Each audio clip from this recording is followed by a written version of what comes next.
Bab 561 lahir dari keluarga yang sama. 1. Nama, Kaisar Tertinggi Pedang Penulis, Luan Si Kuangdao. Plus matikan mengatur ulang. Anda bisa melihat ribuan kapal perang hitam di depan saat Anda mengangkat kepala. Kapal perang itu semuanya dihiasi bendera perang naga hitam bercakar 5. Bagaikan awan gelap bergerak yang menutupi langit, bendera-bendera suram itu tampak begitu berat hingga bisa melumpuhkan Anda. Seekor naga jahat raksasa muncul dari balik awan bendera, merentangkan cakarnya dan memperlihatkan taringnya, yang sangat menakutkan. Yang mulia, tuanku pangeran tertua, saya adalah kepala tim armada Molke Jin Souzi. Di seberang kapal perang hitam, seorang raksasa setinggi 30 kaki, yang kekuatannya telah mencapai tingkat martial sage dan dengan suara seperti guntur, berada dalam posisi setengah berlutut seperti batu. Apa masalahnya? Ding Sengtan bertanya sambil mengangkat tangannya. Yang mulia Pangeran sulung kembali dengan penuh kemenangan.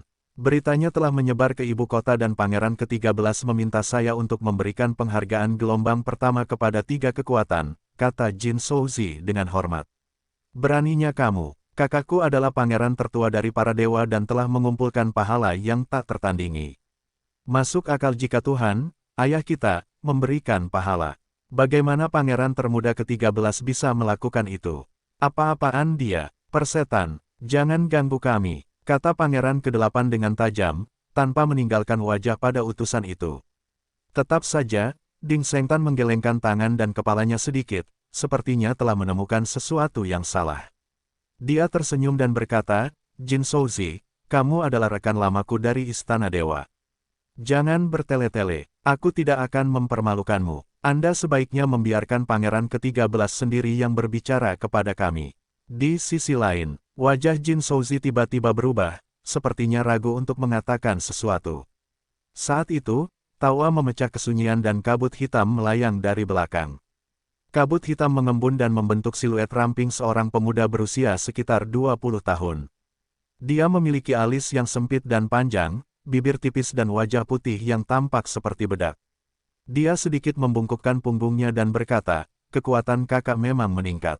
Kamu bisa mengetahui keberadaanku dalam satu pandangan, haha, bagaimana kabarmu kakak? Apakah itu kamu, yang termuda ke-13?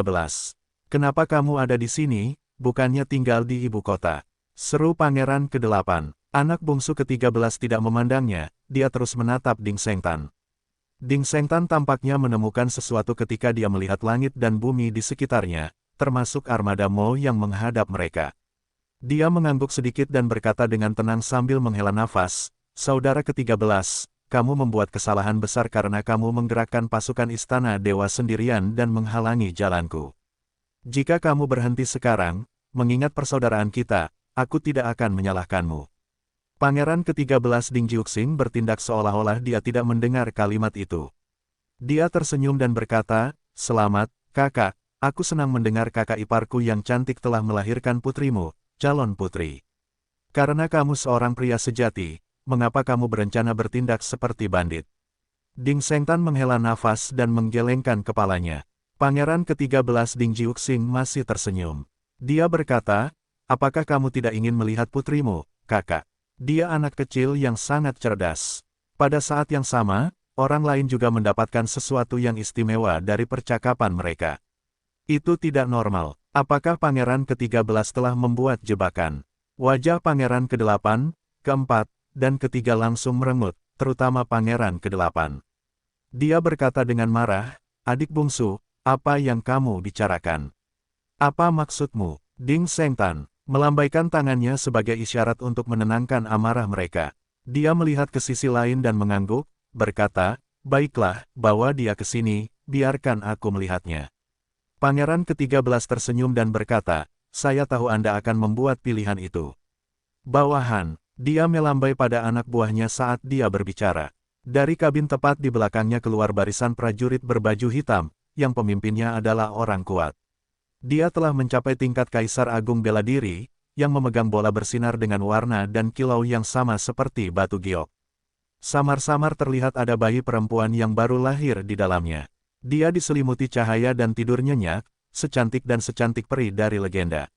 Di dalam diri gadis cantik ini mengalir darah bangsawan dari seorang leluhur yang luar biasa. Wajah semua orang yang hadir berubah, termasuk wajah pangeran ke-8. Tidak mungkin palsu, karena darah bayi itu terlalu murni. Benarkah gadis kecil ini adalah anak kakak? Apa yang sebenarnya terjadi di ibu kota? Mengapa pangeran bungsu ke-13 punya bayi? Itu tidak masuk akal, mengingat ada terlalu banyak master seni bela diri di rumah dewa dan bahkan Nyonya Yu Qingcheng sendiri adalah salah satu dari 10 master terkuat yang telah mencapai negara Kaisar Agung bela diri. Bagaimana bayi bangsawan itu bisa berkeliaran di sekitar mansion? Bagaimana mungkin sang nyonya mengizinkan orang lain mengambil anaknya sendiri dan memamerkannya di garis depan? Jadi, firasat buruk muncul di hati setiap orang. Perhatikan baik-baik, kakakku, bukankah dia cantik? Tak heran jika darah dewa mengalir di nadinya. Dia sangat cantik, alam telah menganugerahinya dengan segala pesona alam semesta. Sayang, semua orang mencintaimu. Tahukah kamu? Saat matanya menelusuri wajahnya, gadis cantik itu tiba-tiba terbangun dan menangis dengan keras, seolah sangat ketakutan. Ding Sengtan berkata dengan wajah damai, adik bungsu ke-13, aku memberimu satu kesempatan terakhir, berhentilah sekarang. Apa yang kamu bicarakan, kakakku? Pangeran ke-13 tersenyum dan menjawab, apakah kamu terlalu percaya diri atau aku terlalu naif? Saya telah menghabiskan begitu banyak waktu mengatur jebakan yang dibuat untuk hari ini. Bagaimana aku bisa menghentikan semua ini hanya karena kata-katamu? Posisi Kaisar Dewa tidak sesuai dengan seleraku. Karena Dewa telah melatihmu dan cepat atau lambat kamu akan menjadi Kaisar Istana Dewa, mengapa kamu mengambil tindakan ekstrim seperti itu? Mata Ding Sengtan menunjukkan rasa kasihan padanya dan dia menghela nafas. Itu benar, posisi itu akan menjadi milikku suatu hari nanti. Namun, aku tidak ingin melihat orang menjengkelkan sepertimu di Istana Dewa saat aku menjadi raja. Kamu lebih menarik, lebih populer, lebih kuat dan lebih didukung, dan bahkan putramu lebih berbakat daripada putraku. Selama kamu memberi perintah, bahkan jika aku naik ke tampuk kekuasaan, aku tetap harus mematuhimu. Benar, Pangeran ke-13 mengucapkan kata-kata itu sambil menyipitkan matanya. Seorang anak laki-laki berusia sekitar 6 tahun dengan baju besi hitam diam-diam keluar dan berdiri di samping Pangeran ke-13. Pria muda itu memiliki ciri-ciri yang bagus ketika dia masih dalam usia yang belum dewasa. Namun, wajahnya menunjukkan ketenangan yang tidak sesuai dengan usianya. Matanya dingin dan kejam seperti yang terlihat pada binatang liar. Yang lebih mengejutkan adalah di antara alisnya, terdapat mata vertikal yang terbentuk secara alami. Saat ditutup, tampak seperti kilatan cahaya kemasan. Saat dibuka, ada 7 pupil emas yang aneh dan mempesona yang tersusun seperti 7 bintang biduk. Itu adalah Ding Tong, putra tunggal Pangeran ke-13.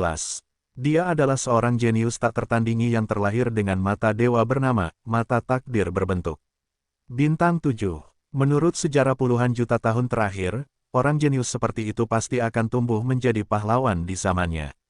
Ding Tong telah menunjukkan bakat yang tak tertandingi di usia muda. Dia terus-menerus memecahkan semua jenis rekor kultivasi dan menunjukkan segala macam keterampilan luar biasa. Karena itu, ia pantas menjadi orang nomor 1 di antara teman-temannya. Namun, semua itu berubah 3 tahun kemudian. Anak pertama dari pangeran tertua telah lahir. Seorang anak yang bahkan lebih mulia dan berbakat. Hahaha. Aku tidak menyangka bahwa keluarga kami akan memiliki anak dengan makhluk suci pedang dan pedang. Mata nasib berbentuk bintang 7 dan makhluk suci adalah tanda kemakmuran di Istana Dewa kita. Saat kedua anak ini tumbuh besar dan menjadi yang tertinggi di masa depan, Istana Dewa kita akan mampu menyapu seluruh benua nikmat Tuhan. Baiklah, aku akan menamai si kecil ini Ding Hao. Tawa heboh Kaisar para dewa masih bergema di benak banyak orang. Kaisar para dewa sangat gembira setelah kelahiran anak pertama dari putra sulungnya. Dia bisa melihat sekilas bahwa anak kecil ini memiliki konstitusi makhluk suci pedang dan pedang. Seluruh istana bersorak karenanya. Dalam 3 tahun berikutnya, semua jenis rekor budidaya yang dibuat oleh Ding Tong dipecahkan oleh Ding Hao.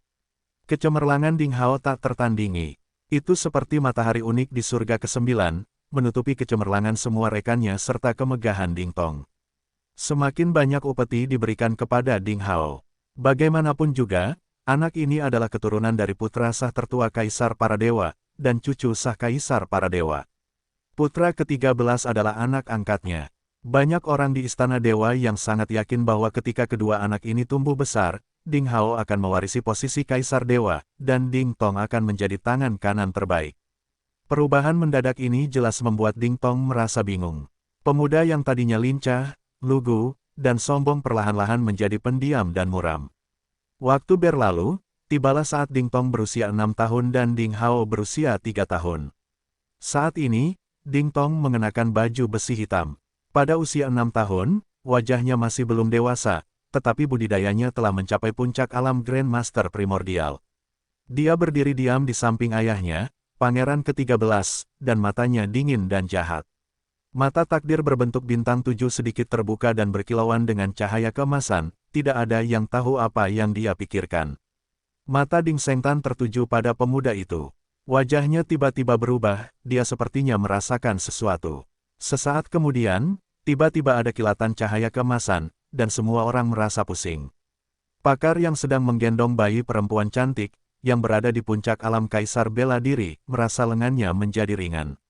Bayi itu tidak terlihat. Saat dia melihat ke atas, cahaya keemasan mendarat di haluan kapal di seberangnya. Ding Sengtan menggendong bayi perempuan cantik itu dalam pelukannya dan dia ketakutan. Dikatakan bahwa pangeran tertua sangat berkuasa dan dikenal sebagai orang kedua setelah Kaisar para dewa. Dia belum pernah melihat sang pangeran sebelumnya, jadi dia kurang lebih tidak mau menyerah. Setelah melihatnya hari itu, dia tidak lagi merasa jijik sedikit pun padanya. Jika pangeran tertua ingin membunuh saat itu juga, dia pasti sudah mati. Sebelum orang banyak sadar, mereka mendengar raungan marah. Ding Sengtan, pangeran tertua yang biasanya tenang dan acuh tak acuh, tiba-tiba menjadi geram. Tanpa diduga, dia menyatukan kedua telapak tangannya dan dengan keras, bayi di pelukannya hancur menjadi bubuk. Pada saat yang sama, kekuatan yang sangat mengerikan, dengan aura jahat dan kejam, akan meledak di tempat tubuh bayi itu berada. Segera, Ding Sengtan menekan auranya, mencegahnya meledak dan menghilang dalam sekejap. Semua orang tercengang. Kakak, kamu, para pangeran lainnya juga bingung. Bayi perempuan ini adalah putri pangeran tertua, dan dia memiliki garis keturunan dewa di istana. Butuh banyak usaha baginya untuk merebutnya. Kenapa dia tiba-tiba melakukan ini? Saudara ke-13, sialan. Anda telah menantang keuntungan saya. Ding Sengtan mengucapkan kata demi kata. Dia sangat marah. Cahaya keemasan melonjak ke seluruh tubuhnya, membuatnya tampak seperti iblis yang turun ke dunia ini. Makhluk dalam radius beberapa ratus kilometer merasa tercekik. Dia membuka telapak tangannya sedikit dan setetes darah perlahan bergerak, melepaskan aura familiar.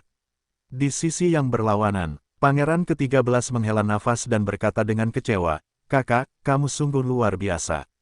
Awalnya aku berpikir bahwa aku bisa membunuhmu jika aku mengambil setetes darah dari keponakanku yang baru lahir dan menggabungkannya dengan tubuh bayi perempuan untuk menyembunyikan guntur pembunuh dewa. Mungkin perhatian Anda akan terganggu saat melihat bayi perempuan Anda. Bahkan jika aku tidak bisa membunuhmu dengan melakukan ini, setidaknya aku akan menyakitimu. Tut-tut, aku benar-benar tidak menyangka kamu akan menyadari hal ini." Kerumunan itu tiba-tiba mengerti apa yang sedang terjadi. Ternyata bayi perempuan tersebut sebenarnya adalah bayi palsu. Alasan mengapa dia menipu semua orang pada awalnya adalah karena dia mengandung setetes darah putri pangeran tertua. Pangeran ke-13 sungguh kejam. Dia menguburkan guntur pembunuh dewa di tubuh bayi perempuan itu. Dia ingin memicu guntur pada saat pangeran tertuanya diganggu oleh putrinya. Namun, plotnya telah ketahuan. Namun, mata semua orang tertuju pada esensi darah di telapak tangan pangeran tertua. Jika setetes sari darah bayi perempuan yang baru lahir diambil, vitalitasnya akan rusak. Sulit untuk mengatakan apakah dia bisa bertahan atau tidak. Pangeran ke-13 sangat kejam hingga melakukan ini pada bayi. Pangeran tertua selalu lembut dan sopan, tetapi saat ini, dia sangat marah. Dia benar-benar marah. Di manakah anakku? Ding Sengtan mempertahankan rasionalitasnya yang terakhir. Saya tidak tahu apa yang terjadi.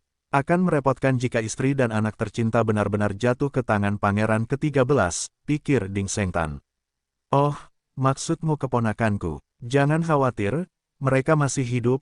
Pangeran ke-13 tersenyum dan berkata, "Mengapa kamu tidak menyerah, kakak? Maka aku tidak akan membunuh mereka." Ding Sengtan menutup matanya, menghela nafas, dan berkata, "Saudara ke-13, kamu yang meminta ini. Jangan salahkan aku. Sebelum dia selesai berbicara, Ding Sengtan berubah menjadi aliran cahaya. Dalam sekejap mata, dia berlari menghadapi pangeran ke-13. Ledakan, dia melancarkan pukulan, langit dan bumi berguncang. Pangeran ke-13 tersenyum dan membalasnya. Gelombang cahaya menyebar dari tempat kedua telapak tangan mereka bertemu. Pada saat berikutnya, armada Moke yang disebut tidak bisa dihancurkan dipotong menjadi dua bagian dari tengah. Di antara seruan tersebut, Jin Shouzi, Panglima Tentara Moke, segera menangkap Ding Tong. Angka-angka muncul, para prajurit di armada mundur seketika, dan kapal bergoyang saat perlahan-lahan jatuh ke tanah. Ding Sengtan dan Pangeran ke-13 telah berubah menjadi dua aliran cahaya yang terus bertarung satu sama lain jauh di langit. Di sisi yang berlawanan, Pangeran ke-8, Ding Chulin meraung. Dia segera memerintahkan armada di belakangnya untuk mulai bertempur. Prajurit, perhatian. Menyerang, kalahkan kelompok bajingan ini. Armada yang berpartisipasi dalam pertempuran Kilian adalah salah satu pasukan elit tempat dewa. Armada tersebut memiliki jutaan tentara yang setia kepada pangeran tertua. Ketika mereka melihat Ding Sengtan mengambil tindakan dan Ding Chulin memberi perintah, mereka mulai ikut bertarung. Meriam raksasa di haluan kapal ditembakkan dan deretan cahaya merah menyilaukan menembus kehampaan. Dengan aura kehancuran dan kematian, meriam menyerang armada hitam di seberang. Pertahankan, tarik mundur, itu adalah arai bumi. Raungan dan geraman terdengar dari dalam armada Moke. Sambil menggendong Ding Tong, Jin Shouzi segera mundur ke kapal raksasa di kejauhan dan memerintahkan armada untuk melakukan tindakan pertahanan. Api perang berkobar, perasaan kehancuran duniawi muncul. Membunuh mereka semua. Ding Chulin meraung dan dia dipenuhi amarah. Dia mengerahkan seluruh pasukan dan mulai mengepung armada Moke secara perlahan dari semua sisi. Ribuan meriam ditembakkan secara bersamaan. Seluruh pemandangan itu seperti kematian iblis atau dewa. Armada Moke hanya bisa berkumpul dan mengandalkan formasi pertahanan untuk membuat perisai energi yang dapat melindungi mereka. Formasi tersebut terus menyerap energi pertahanan dari tanah dan perisai cahaya kaki berada di ambang kehancuran. Namun, pancaran cahaya terus menembus perisai pertahanan, menghantam kapal perang hitam itu. Kemudian, bola itu berubah menjadi bola api yang sangat besar dan perlahan-lahan jatuh ke tanah. Ding Tong berdiri di tengah stasiun komando armada Moke. Wajahnya yang tidak dewasa namun menyendiri terlihat sedikit kejam di bawah cahaya api. Dia sepertinya tidak peduli sama sekali dengan situasinya sendiri. Dia juga tidak peduli dengan nasib armada Moke. Dia hanya mengangkat kepalanya dan melihat pertempuran di langit. Mata takdir berbentuk bintang 7 di antara alisnya terus membuka dan menutup, dan 7 pupil emas yang tersusun dalam bentuk biduk terus bergerak dengan cara yang sangat aneh. Mereka menyaksikan pertempuran di langit. 7 pupil emas terus berputar, membuka, dan menutup, seolah-olah mereka sedang menghitung sesuatu. Tiba-tiba, wajah Ding Tong berubah. Dia berbalik untuk melihat ke belakang. Dia sepertinya menemukan sesuatu. Bibirnya bergerak lembut seolah dia mengatakan sesuatu, tapi dia tidak mengeluarkan suara apapun. Di langit, tiba-tiba, ada ledakan keras seperti guntur di langit, dan ada juga nyala api yang hampir membutakan semua orang. Langit sepertinya memiliki sinar matahari tambahan, yang sangat panas, membuat para ahli dari kedua sisi pertempuran tanpa sadar menutup mata mereka. Ketika penglihatan semua orang kembali normal, mereka menyadari bahwa pertempuran di langit telah berakhir. Ding Sengtan kembali ke kapal perang besar di depannya. Pangeran ke-13 juga kembali ke pos komando armada Moke. Namun, ada sedikit darah di sudut mulutnya. Dia terluka ringan. Melihat hal ini, para ahli dari kedua belah pihak terkejut. Pangeran tertua dan pangeran ke-13 dikenal sebagai dua talenta istana dewata. Mereka berimbang, tapi mereka belum pernah bertarung satu sama lain. Terjadi kontroversi di seluruh istana tentang siapa yang lebih berkuasa. Mereka baru saja melalui pertarungan hidup dan mati. Tampaknya Ding Sengtan, pangeran tertua, pada akhirnya lebih unggul. Sudah ada beberapa orang di armada Moke yang khawatir. Pangeran ke-13 bukan tandingan pangeran tertua, ini buruk. Meski armada Moke merupakan pasukan elit di bawah pangeran ke-13, namun pangeran tertua juga memiliki armada yang tak terkalahkan. Armada mereka baru saja mengalahkan pasukan klan bulu. Mereka baru saja kembali dari medan perang dan semangat mereka tinggi. Apalagi jumlah pasukan mereka beberapa ratus kali lebih banyak dibandingkan armada Moke. Jika pertempuran terus berlanjut, hasilnya jelas. Berikan perintah gencatan senjata, kata Ding Sengtan dan mengerutkan kening. Kakak, kenapa kita tidak mengambil kesempatan ini untuk membunuh kelompok bajingan ini dan saudara ke-13 kita untuk menyelamatkan kita dari masalah di masa depan? Kata Pangeran ke-8 Ding Chulin buru-buru. Saya tidak bisa melibatkan Istana Dewata dalam pertarungan antara saya dan saudara ke-13 kami. Jika perang dimulai, bahkan jika kita menang, kekuatan istana akan sangat berkurang dan prajurit istana akan dikorbankan, kata Ding Sengtan dan menggelengkan kepalanya. Dia melihat ke sisi yang berlawanan. Saudara laki-laki ke-13, Qing Cheng dan kedua anaknya, di mana mereka? Aku akan memberimu satu kesempatan terakhir, kata Ding Sengtan dengan niat membunuh membara di matanya. Haha, aku tidak akan memberitahumu. Pangeran ke-13 tidak menganggap serius perkataan pangeran tertua dan mencibir. Ternyata kamu selama ini menyembunyikan kekuatanmu. Aku benar-benar meremehkanmu. Pantas saja aku menderita karena seranganmu tadi. Saat dia mengatakan ini, dia menyentuh darah di sudut mulutnya dan menambahkan, tapi terus kenapa? Anda selalu bersikap baik hati, dan sulit bagi Anda untuk berhasil. Apakah Anda ingin melihat putri Anda? Baiklah, kalau begitu aku akan membiarkanmu memeriksanya dengan cermat, haha. Sebelum dia selesai berbicara, seorang ahli alam Kaisar Agung bela diri di belakangnya perlahan berjalan keluar dengan seorang bayi perempuan yang terbungkus jubah emas di pelukannya. Kali ini, itu nyata.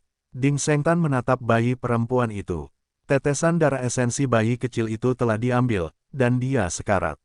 Wajahnya pucat dan kulitnya keriput. Dia tidak terlihat gemuk seperti bayi yang baru lahir.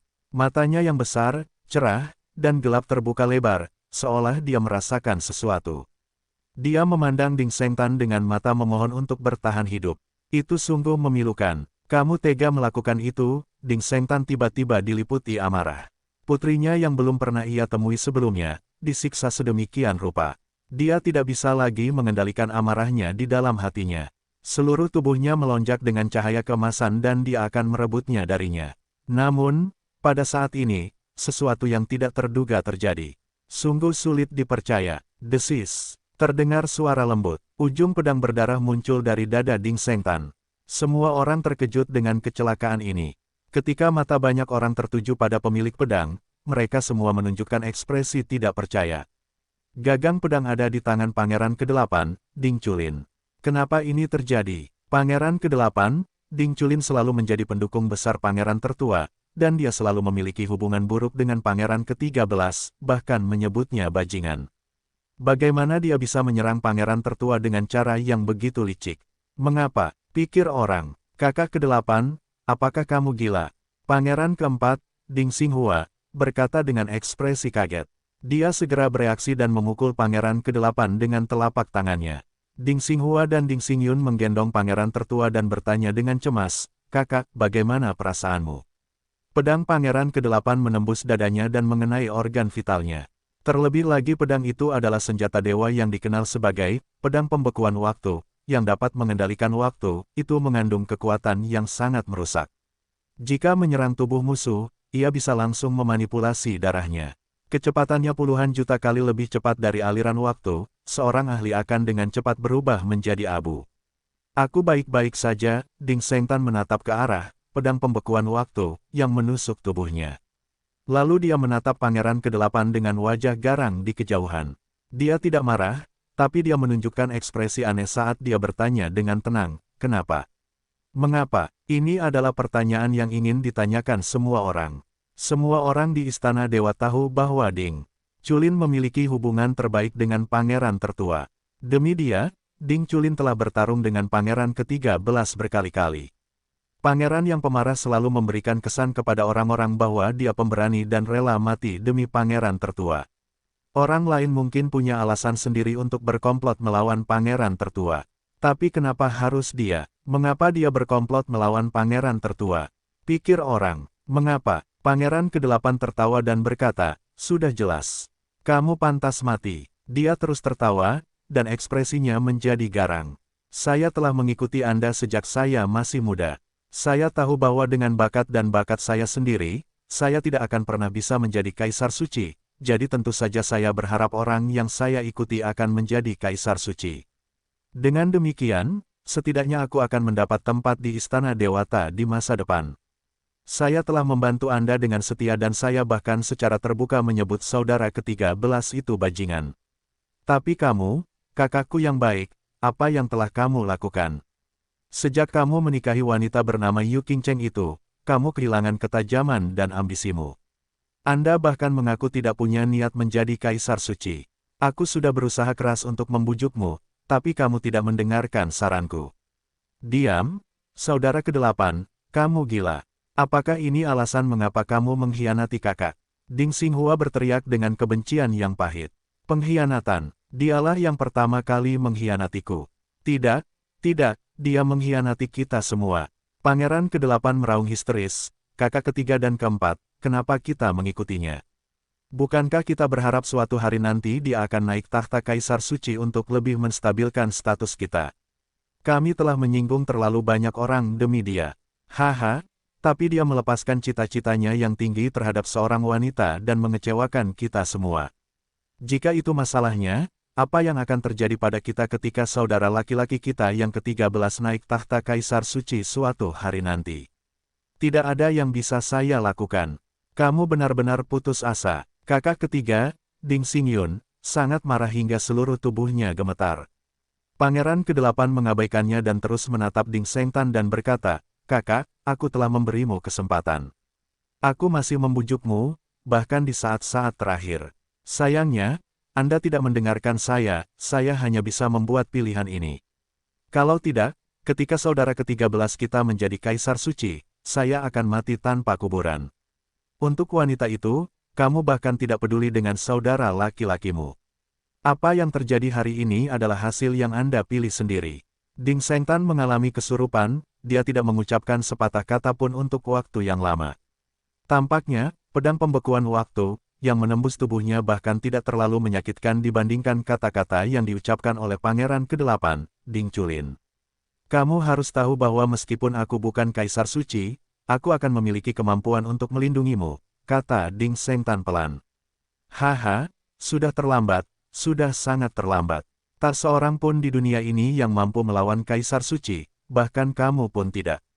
Pangeran ke-8 tertawa keras ketika dia mundur ribuan meter dan berdiri di samping Pangeran ke-13. Waktu itu seperti bakat memotong pedang. Membunuh. Pangeran ke-8 berteriak dan mengoperasikan pedang pembekuan waktu.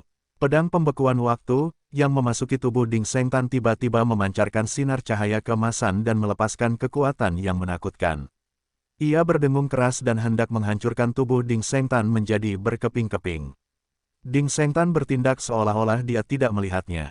Dia berkata sambil berpikir, saya masih bertanya-tanya.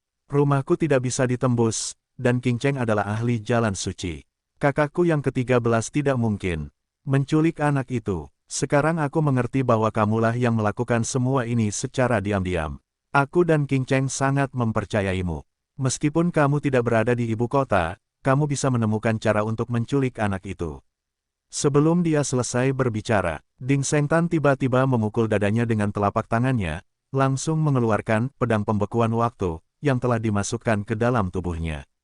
Pedang suci itu terbang keluar dari tubuhnya dan berubah menjadi sinar cahaya yang mengalir yang hendak terbang ke kejauhan. Pedang, datang! Ding Shengtan mengulurkan tangannya. Pedang ilahi segera jatuh ke tangannya setelah diguncang dengan lembut. Bagaimana ini mungkin? Pangeran ke-8 Ding Chulin terkejut. Di bawah kendali kekuatan penuhnya, pedang suci itu bergerak dengan keras, berusaha bebas berjuang. Namun, ketika Ding Shengtan menyentuh tubuh pedangnya, pedang itu segera menjadi diam seperti tikus yang melihat kucing. Ia tidak lagi berani melawan dan diam-diam menjadi tenang. Pedang ini terbuat dari besi abadi langit ilahi dari tanah terlarang di benua pencerahan ilahi. Saya memperoleh logam ilahi sendiri dan menambahkannya dengan 81 materi ilahi langka. Aku menyuruh Paman Ouyang Ye memalsukannya, ahli penempaan senjata nomor 1 di istana. Butuh waktu 1 tahun untuk menyelesaikannya. Ding Shengtan menyentuh badan pedang itu, berkata, saya memberikannya kepada Anda bertahun-tahun yang lalu. Saya pernah berkata bahwa meskipun itu berharga, itu tidak sepenting persahabatan kita. Hari ini, persahabatan kita berakhir seperti pedang patah.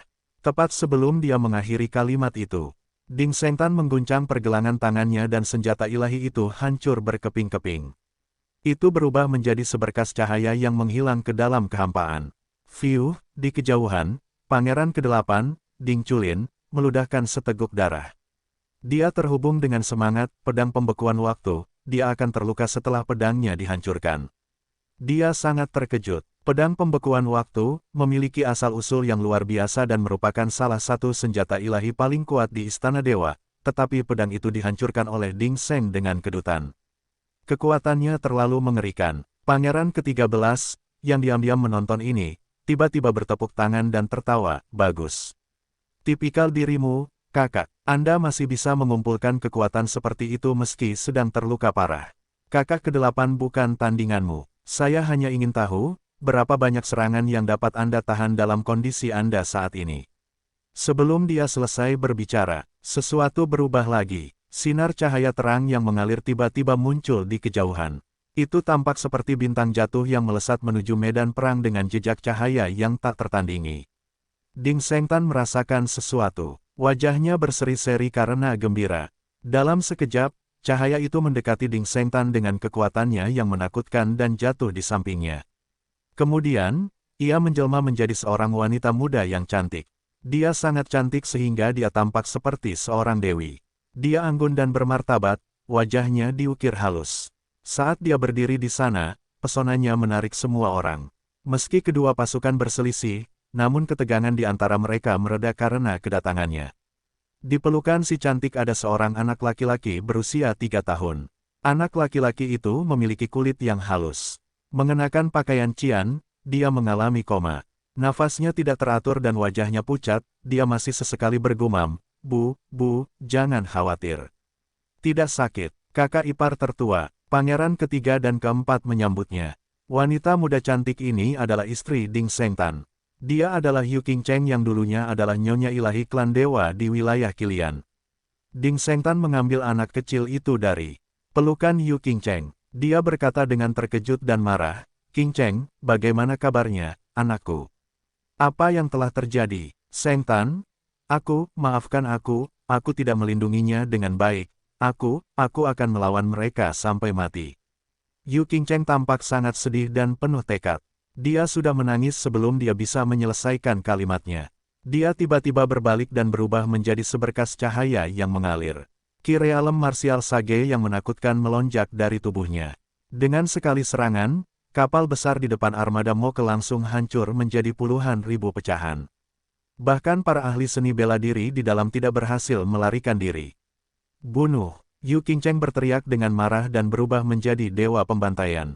Dia benar-benar menghancurkan kapal raksasa armada Moke dan kemudian bergegas menuju kapal perang tempat Pangeran ke-13 dan yang lainnya berdiri. Ding Sengtan tidak menghentikannya. Sebaliknya, dia memeluk erat anak itu dalam pelukannya. Ini adalah putra sulungnya, Ding Hao. Anak yang secara pribadi telah dipuji oleh Kaisar Suci karena memiliki bakat tak tertandingi dari makhluk suci pedang dan pedang telah menciptakan banyak keajaiban selama 3 tahun terakhir. Namun saat ini, dia sepertinya sedang sakit dan sangat lemah. Dia tetap koma dan masih menggumamkan sesuatu dari waktu ke waktu. Ayah, ini menyakitkan. Ayah, aku merindukanmu. Ayah, aku hampir mati. Rasanya seperti puluhan juta semut menggigitku. Ayah di mana? Ayah, jangan salahkan ibu. Bibiku yang ke-8 lah yang mengajakku keluar. Jangan salahkan ibu. Ayah. Ding Hao berada dalam kondisi yang buruk, dan dia tidak sadarkan diri.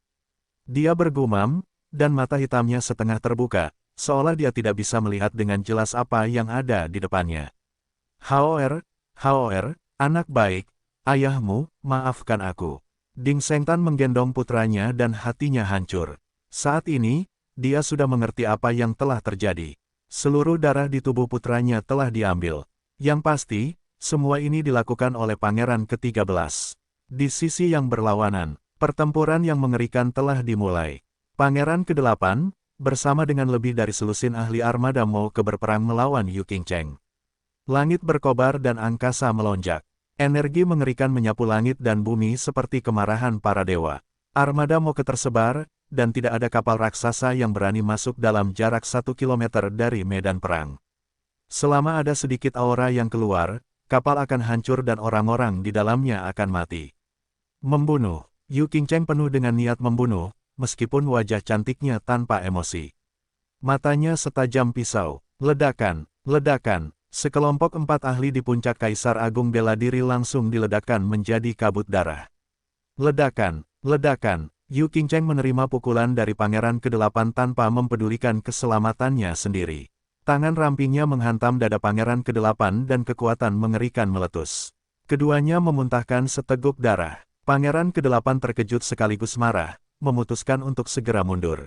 Namun, Yu Qingcheng terus mengejarnya seperti bayangan, seolah dia tidak merasakan sakit apapun. Wanita gila, kamu gila. Pangeran ke-8 merasa bersalah dan terus terbang kembali sambil mengaum. Bis, kembalikan nyawa putra dan putriku. Yu Qingcheng tampak dalam keadaan gila. Gadis berbakat, yang dikejar oleh banyak talenta luar biasa di seluruh benua Senen. Kecantikan yang tadinya anggun tampak sangat ganas. Dia mengertakkan gigi seperti wanita gila. Mata merahnya dipenuhi kebencian. Terlepas dari tubuhnya yang lemah setelah melahirkan, dia tidak sabar untuk membunuh pelaku yang telah mencelakakan putri dan putranya. Ledakan, ledakan. Dalam sekejap mata, kedua belah pihak telah melakukan pertukaran yang tak terhitung jumlahnya. Ah, wanita gila, minggirlah, kau mendekati kematian. Ah, Pangeran ke-8 berteriak kesakitan. Separuh wajahnya digigit oleh Yu Qingcheng. Pada saat ini, gadis berbakat itu seperti seekor binatang buas betina yang sedang membalaskan dendam anaknya.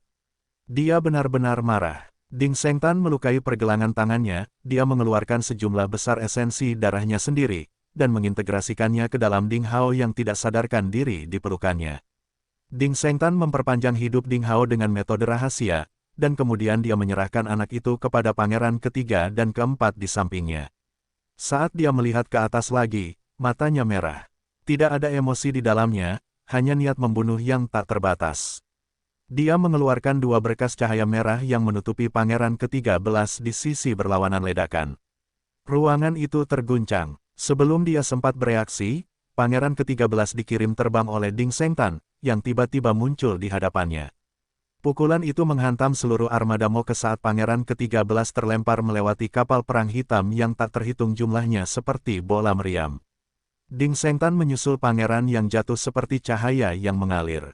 Tinjunya menghantam pangeran ke-13 seperti palu petir dengan kecepatan yang tidak bisa dilihat dengan mata telanjang. Dalam sekejap, tubuh pangeran ke-13 hancur berkeping-keping. Ah! Ding Sheng meraung marah. Suaranya keras seperti guntur, menghancurkan 30 hingga 40 kapal perang hitam raksasa di dekatnya menjadi bubuk sebelum mereka bisa bubar. Haha, kamu akhirnya kehilangan kendali, kakakku. Inilah cara yang harus dilakukan. Berhentilah bertingkah seperti orang munafik. Jangan menunjukkan belas kasihan kepada orang yang tidak bersalah. Berusahalah sekuat tenaga dan bertarunglah denganku. Dicampur dengan tawa, aliran cahaya menyala. Gugusan daging dan darah beterbangan di kehampaan dan akhirnya menyatu. Pangeran ke-13 mendapatkan kembali tubuhnya. Pada level mereka, selama masih ada seutas pemikiran ilahi, mereka dapat terlahir kembali bahkan hanya dengan sepotong kecil daging. Mati. Ding Shengtan bergerak seperti cahaya yang mengalir. Dia melayangkan pukulan dan membuat pangeran ke-13 terbang lagi. Aku sama terkenalnya dengan kamu. Kamu pikir aku tidak bisa menerima pukulan darimu? Pangeran ke-13 meraung dengan marah. Separuh wajahnya yang tergencet langsung pulih. Rantai ketertiban perak memanjang dari tubuhnya, membentuk perisai ilahi di depannya, memblokir pukulan berikutnya. Keduanya bertarung dengan hiruk-pikuk. Ding Shengtan, yang sudah gila, menunjukkan kekuatan luar biasa. Dia sepenuhnya menang atas pangeran ke-13. Pertarungan ini bahkan lebih mengerikan dari pertarungan antara Yu Qingcheng dan pangeran ke-8. Aura apokaliptik menyebar, bahkan pangeran ke-8 dan Yu Qingcheng terpaksa mundur ke samping karena pertempuran tersebut. Pangeran ke-3 dan ke-4 bergegas maju membawa kakak ipar tertua mereka. Mereka menggunakan segala macam ramuan ilahi untuk menyembuhkan luka-lukanya sehingga lukanya tidak bertambah parah karena kemarahannya. Cahaya keemasan menyala. Ding Shengtan menyelamatkan bayi perempuan itu dan membawanya ke Yu Qingcheng. Anakku, Yu Qingcheng, putri surga yang sombong, putus asa melihat wajah pucat putrinya. Dia menggendong bayi itu erat-erat. Ding Xinghua dan Ding Xingyun terkejut dan gembira. Kekuatan kakak hanya setengah langkah lagi dari level itu. Kekuatan yang ditunjukkan oleh pangeran tertua yang marah itu benar-benar luar biasa, melebihi persepsi yang ada tentang dirinya. Kemungkinan untuk menjadi dewa yang luar biasa hampir bisa dilihat darinya, sebuah kekuatan yang bisa dibilang menyamai penguasa alam semesta. Bagaimana dia menjadi sekuat ini? Pangeran ke-8 Ding Chulin menjadi pucat.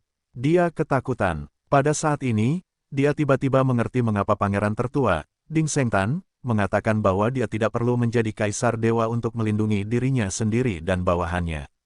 Itu tidaklah berlebihan. Pasalnya, kekuatan yang diperlihatkan pangeran tertua menunjukkan tanda-tanda alam Mahaguru.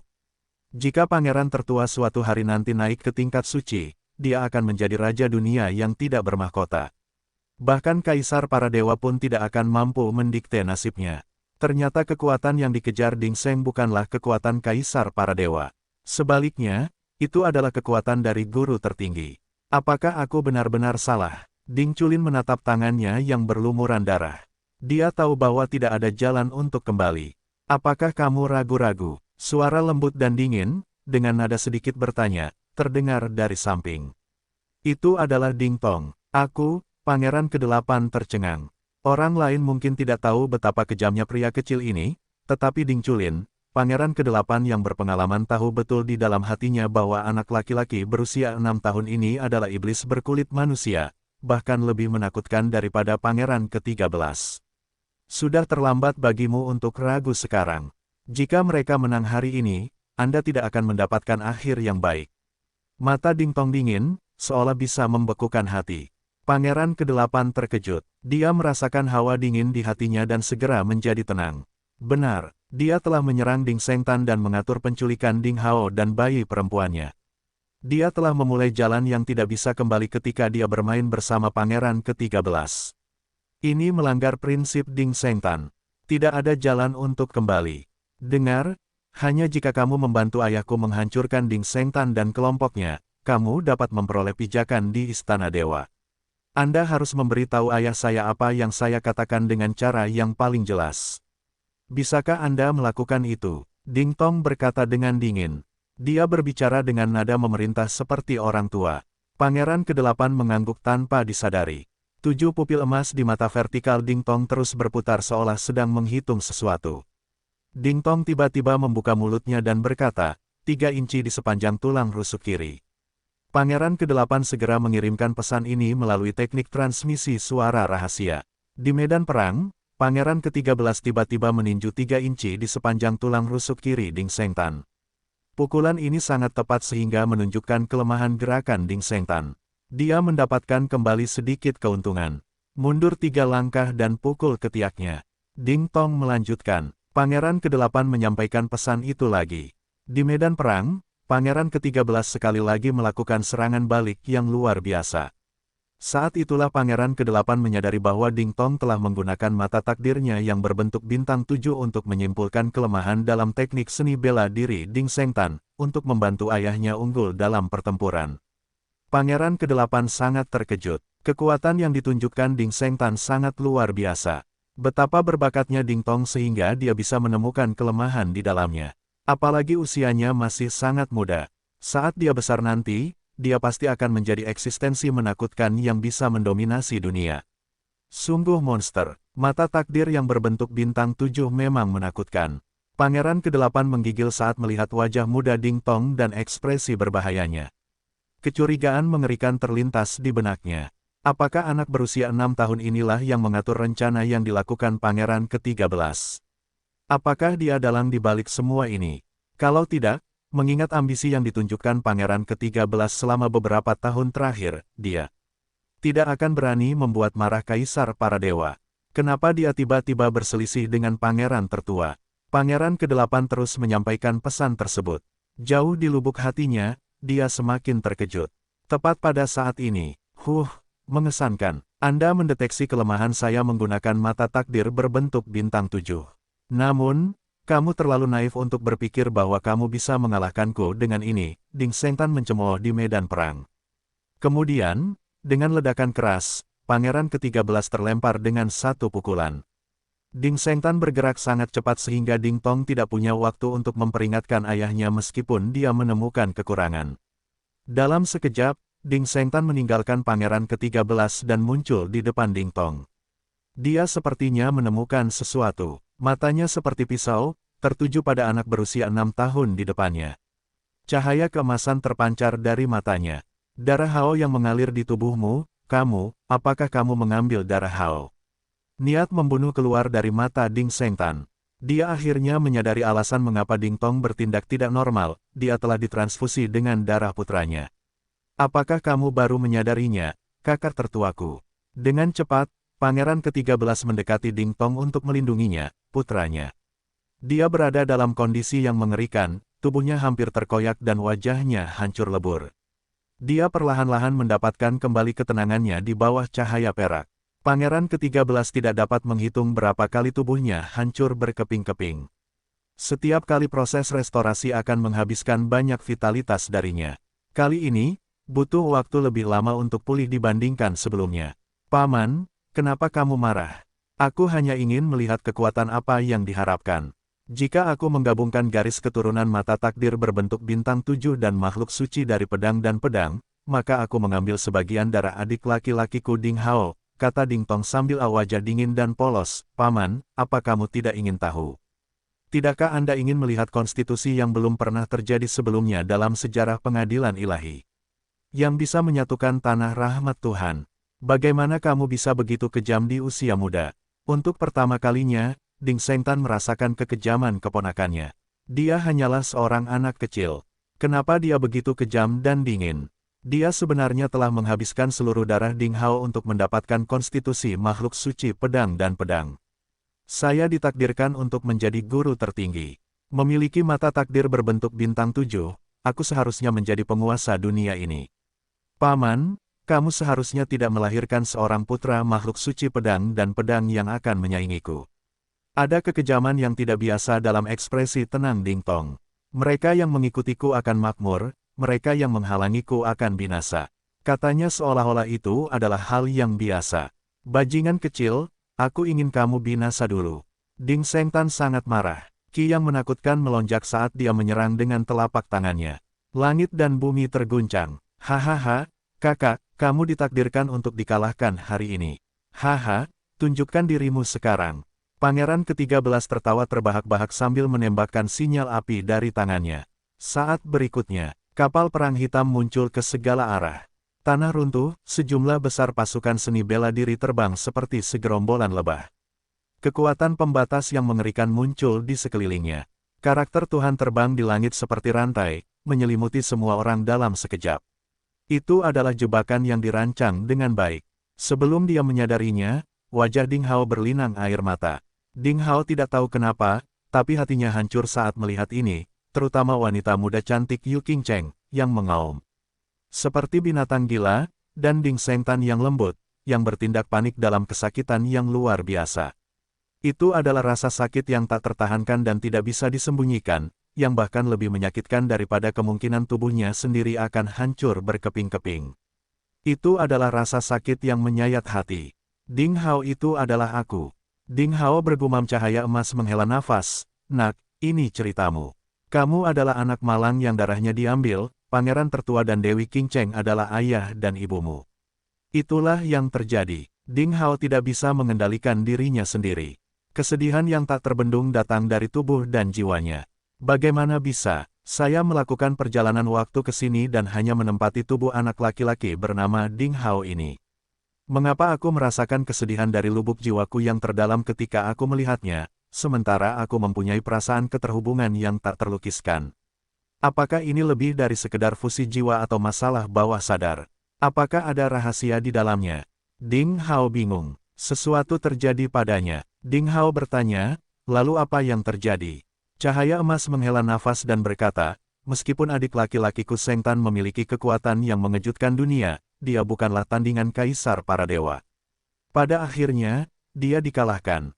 Kaisar para Dewa, Ding Hao, berusaha keras untuk menekan kesedihan di hatinya, bertanya dengan bingung, tunggu, apa yang terjadi?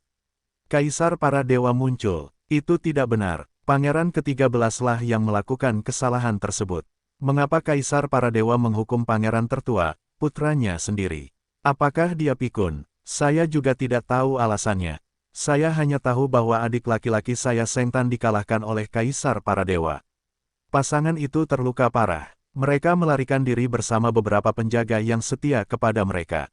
Mereka sangat menderita demi menyelamatkanmu dan bayi perempuan. Cahaya keemasan menghela nafas dan melanjutkan, pangeran ketiga, pangeran keempat, dan dua pangeran lainnya yang mendukung adik laki-lakiku di penjara. Sungguh tak terduga, Kaisar para dewa sebenarnya menyerang Ding Sengtan. Itu tidak masuk akal. Sayangnya, cahaya emas juga tidak mengetahui alasannya. Meskipun Kaisar para dewa tidak mengejar mereka, pangeran ke-13 dan Ding Tong tidak mau melepaskan musuh sebesar itu. Adik laki-laki saya harus melarikan diri dari pembunuhan di sepanjang jalan.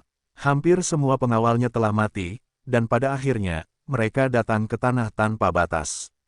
Kebetulan, ketika saudara laki-lakiku berkeliling tanah rahmat Tuhan, dia kebetulan menemukan celah ruang waktu dan secara tidak sengaja mencapai tanah tersebut dari tak terhingga. Kami memiliki kesamaan, jadi kami bersumpah bersaudara.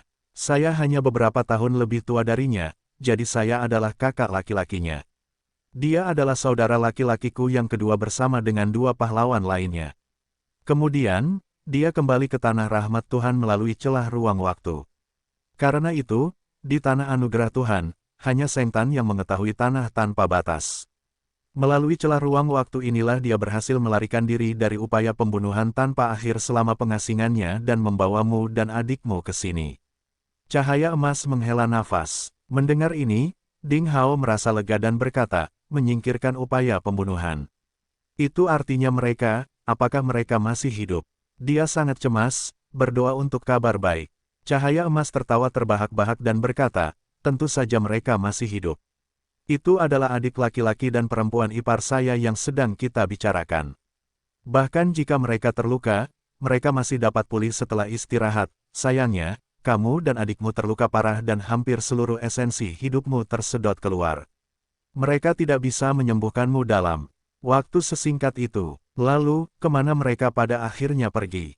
Ding Hao tidak sabar untuk bertanya. Saat itu, dia tidak bisa mengendalikan emosinya sama sekali. Itu semacam perhatian dan kegelisahan sepenuh hati. Aku tidak tahu. Jawaban cahaya emas mengecewakan Ding Hao. Dia melanjutkan, saudara laki-laki saya Sengtan dan saudara ipar perempuan saya Qing Cheng, bersama Anda dan saudara perempuan Anda, tinggal di sini selama sekitar 10 tahun. Mereka hampir pulih. Sayangnya, kamu dan adikmu telah layu dan tidak bisa tumbuh karena esensi hidupmu rusak. Anda tetap seperti balita dan berhenti berkembang. Jika orang tuamu tidak menyuntikkan esensi kehidupan mereka padamu siang dan malam, kalian berdua tidak akan selamat. Ding Hao terdiam. Dia bisa membayangkan betapa sulitnya saat itu.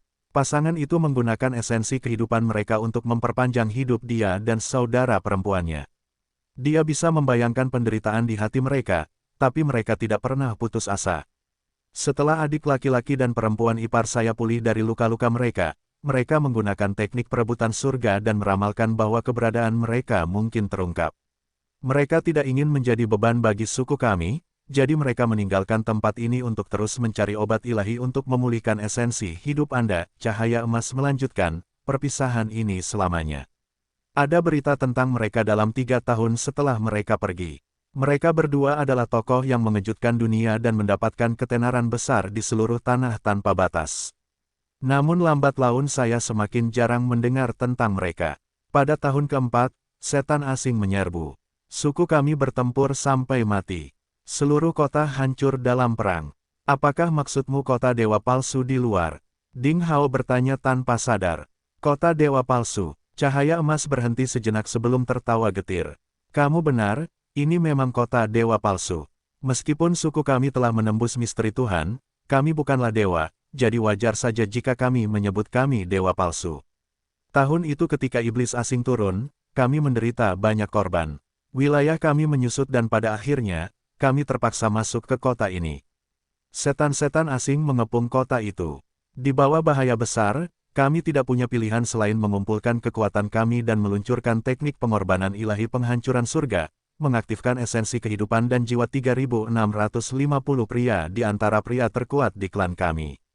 Melengkapinya dengan menara raksasa, kami melepaskan kekuatan pemusnahan dan binasa bersama iblis asing. Teknik pengorbanan ilahi pemusnahan surga. Ding Hao tercengang, dia kemudian memikirkan tentang menara emas tempat semua jenis menara api dewa kecil ditempatkan. Setelah memikirkannya, bukankah ada 3.650 menara api dewa di altar menara emas raksasa?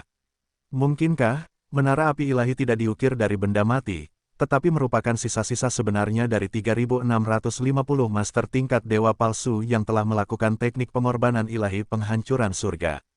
Ding Hao berpikir sejenak dan menceritakan rumor yang dia dengar sebelumnya kepada Cahaya Emas. Ini juga menjelaskan apa yang dialami Ren Xiaoyao, Evil Moon, dan yang lainnya ketika mereka menyalakan api ilahi. Ini dia, Cahaya Emas menghela nafas. Teknik pengorbanan ilahi pemusnahan surga adalah jurus pembunuhan yang sangat kuat, yang akan melenyapkan semua jiwa dan bentuk kehidupan setelah digunakan. Namun, surga dengan penuh belas kasihan membiarkan pintu terbuka bagi kita.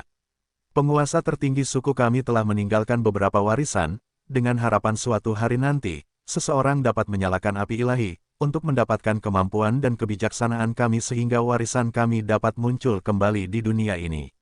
Di satu sisi, ini adalah bentuk kelahiran kembali bagi kami. Ding Hao mengangguk. Ia memahami kerinduan akan kelangsungan sukunya.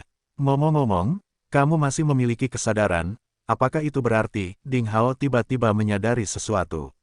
Matanya berbinar. Tidak, aku sudah mati untuk waktu yang sangat lama. Apa yang kamu lihat sekarang hanyalah jejak kesadaran yang telah aku segel di sini. Cahaya Emas menghela nafas dan melanjutkan, saat kakakku pergi, dia memberitahuku bahwa suatu hari, dia akan mengirim seseorang ke sini. Jika itu adalah keturunannya, saya akan menceritakan semuanya dengan jujur. Sayangnya, musuh besar menyerang dan saya tidak memiliki kesempatan untuk hidup sampai hari itu. Oleh karena itu, pada menit terakhir, saya menyegel jejak kesadaran di jenazah saya sehingga saya dapat memenuhi komitmen saya kepada saudara laki-laki saya. Tuhan kasihanilah aku. Hao, akhirnya aku bertemu denganmu hari ini. Jika saya menunggu lebih lama, kesadaran terakhir saya akan segera menghilang dari dunia. Sedikit kesedihan muncul di hati Ding Hao. Dia tidak tahu harus berkata apa. Ho nak, jangan sedih. Hidup saya layak dijalani sekarang karena saya telah memenuhi komitmen saya. Haha, aku memenuhi harapan kakakku. Cahaya Emas sangat tenang saat dia berkata, Hao, kamu harus ingat pembalasannya. Pangeran ke-13 dan Ding Tong keduanya adalah anak ajaib yang eksistensinya kuat di dunia ini. Dengan bakat mereka, mereka semua berada di level dominator sekarang. Suatu hari nanti, kamu harus kembali ke tanah rahmat Tuhan dan mengambil kembali semua milikmu. Ding Hao mengangguk. Kebencian memang membara dalam dirinya, namun ratusan ribu tahun telah berlalu sejak zaman kuno Gu. Apakah musuh-musuh masa lalu masih hidup di dunia ini? Tampaknya yang hilang bukan hanya kenangan sebelum ia berusia 6 atau 7 tahun. Itu adalah kenangan ratusan ribu tahun. Apa yang terjadi padanya? Mengapa setelah ratusan ribu tahun, tubuhnya masih remaja? Bukankah dia berkembang selama ratusan ribu tahun? Kemana perginya Ding Sengtan dan istrinya? Apakah mereka hidup atau mati? Mengapa hanya dia dan adiknya yang muncul di perkampungan kumuh di tebing gunung sekte pencari ilmu pedang? Bukankah tahun-tahun itu tidak meninggalkan jejak apapun pada dirinya dan tubuh adiknya? Teka-teki itu seperti asap aneh yang menyelimuti Ding Hao. Ngomong-ngomong, siapakah iblis asing itu? Apakah mereka ada hubungannya dengan pangeran ke-13 dari tanah rahmat Tuhan? Ding Hao tiba-tiba menyadari masalah penting lainnya. Jika keduanya berhubungan, berarti pangeran ke-13 mengetahui tentang tanah tanpa batas, dan bahaya bisa datang kapan saja. Cahaya Emas menghela nafas. Entahlah, tapi dari gambaran kakakku tentang tanah rahmat Tuhan, setan asing itu tidak mungkin berasal dari sana. Di dunia ini, seharusnya hanya ada tanah anugerah Tuhan dan tanah tanpa batas, namun ada dunia lain yang tidak kita ketahui. Jangan meremehkan dunia ini. Ding Hao terkejut. Apa yang dia pelajari mengguncang pengetahuannya tentang dunia. Ternyata selain Land of Infinity masih banyak dunia lain, artinya, bumi tempat dia tinggal di kehidupan sebelumnya bisa dilacak. Ini mungkin hanya dunia lain. Huo, setelah banyak bicara, kesadaranku yang terakhir ini akan hilang. Nak, ingatlah untuk mencari orang tuamu. Ingat pertikaian darah itu, suara cahaya emas menghilang. Maaf nak, Aku sudah mati terlalu lama untuk memberimu apapun. Sebagian besar harta karun sukuku telah hilang. Biarkan aku menyuntikkan kekuatan terakhirku ke tubuhmu. Saat suaranya jatuh, cahaya emas terurai menjadi hujan lebat yang diam-diam menyelimuti Ding Hao. Ding Hao ingin mengatakan lebih banyak, tetapi cahaya emas telah hilang sepenuhnya. Fluktuasi spiritual yang bersahabat telah hilang sepenuhnya. Hujan cahaya keemasan dengan lembut menyusup ke tubuh Ding Hao dan berubah menjadi arus hangat, berkeliaran di anggota badan dan tulangnya. Itu bukanlah kekuatan ki biasa, tapi intisari keilahian. Itu juga berisi fluktuasi indera ilahi yang murni. Tubuh Ding Hao diam-diam berubah. Ding Hao sangat tersentuh. Dia segera menenangkan diri, menjalankan main esensial, dan mulai menyerap kekuatan ini. Fluktuasi murni dari indera ilahi, khususnya, adalah tonik langka bagi Ding Hao. Main esensial berjalan dengan gila-gilaan, mengubah energi Divine Sense untuk digunakan sendiri.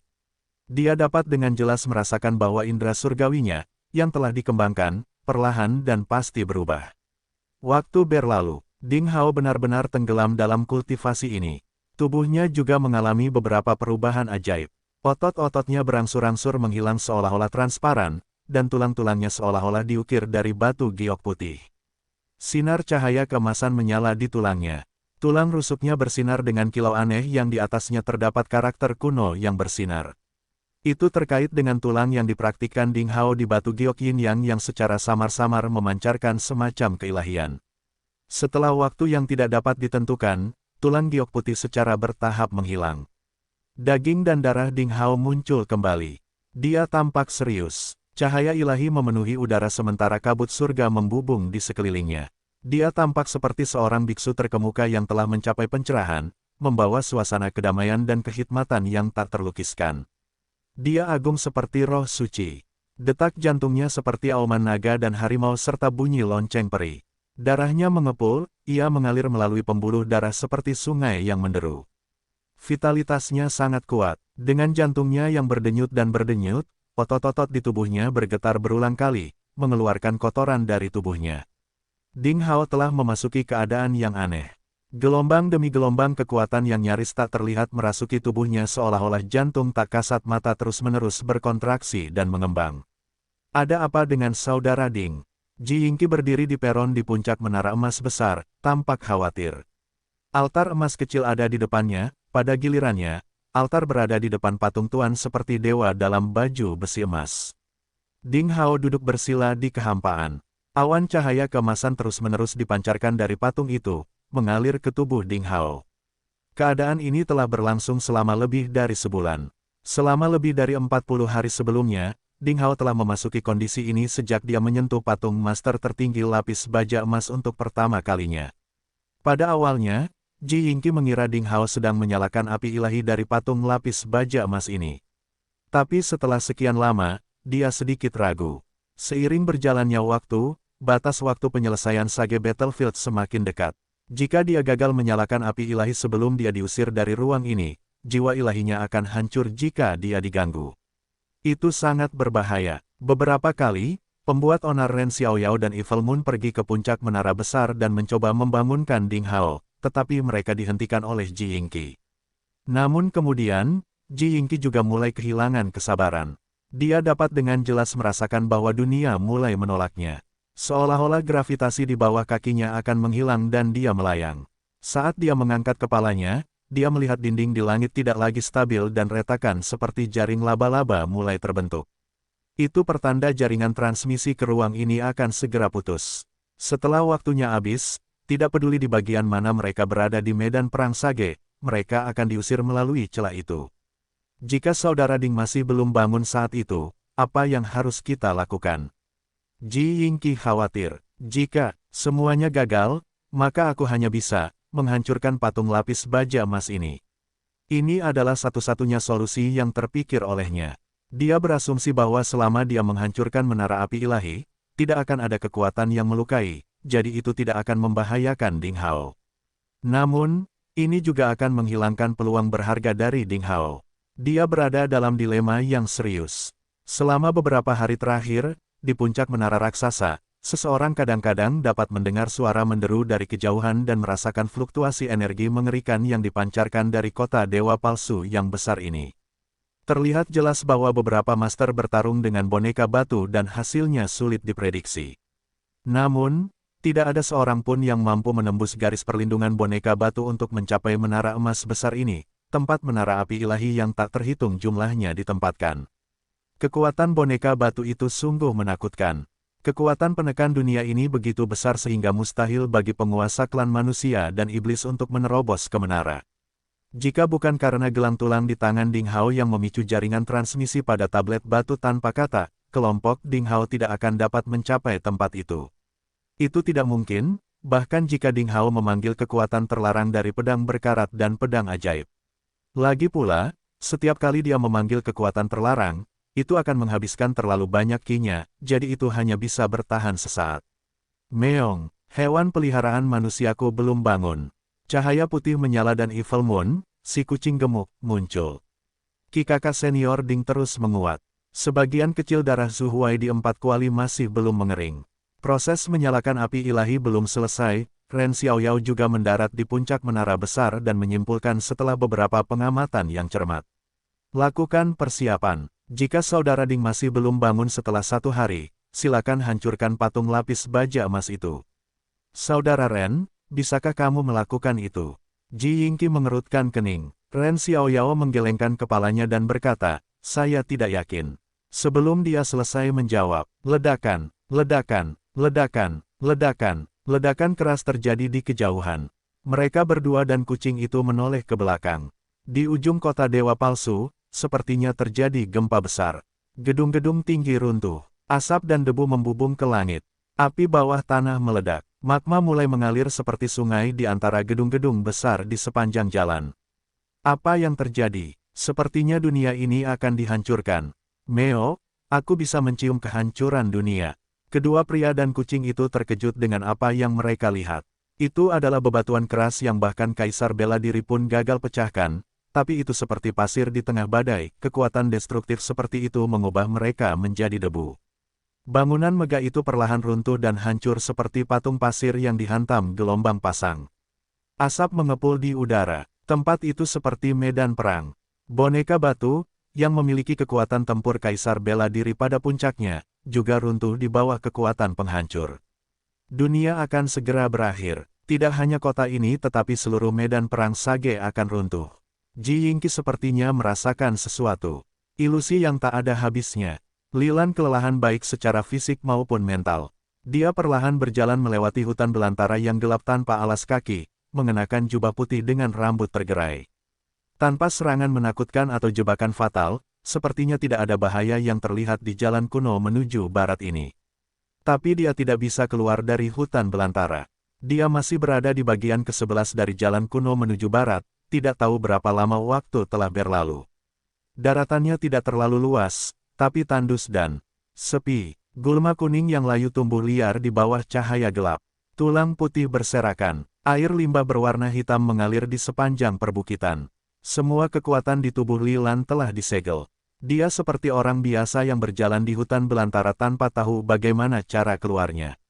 Satu-satunya hal yang tidak biasa adalah dia diikuti oleh seorang wanita cantik dengan rambut hitam, sosok indah, dan kulit seputih salju.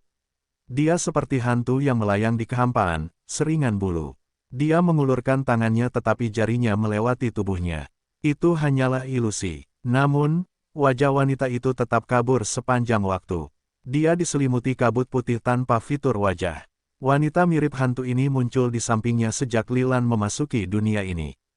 Dia tidak mengatakan sepatah kata pun. Meskipun dia tidak memiliki mata, dia sepertinya sedang menatapnya. Dia terus mengikutinya dari dekat seperti bayangan.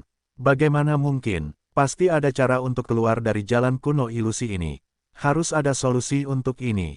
Lilan berpikir keras. Dia banyak akal. Di masa lalu, dia menemui banyak kesulitan namun dia berhasil menyelesaikan semuanya.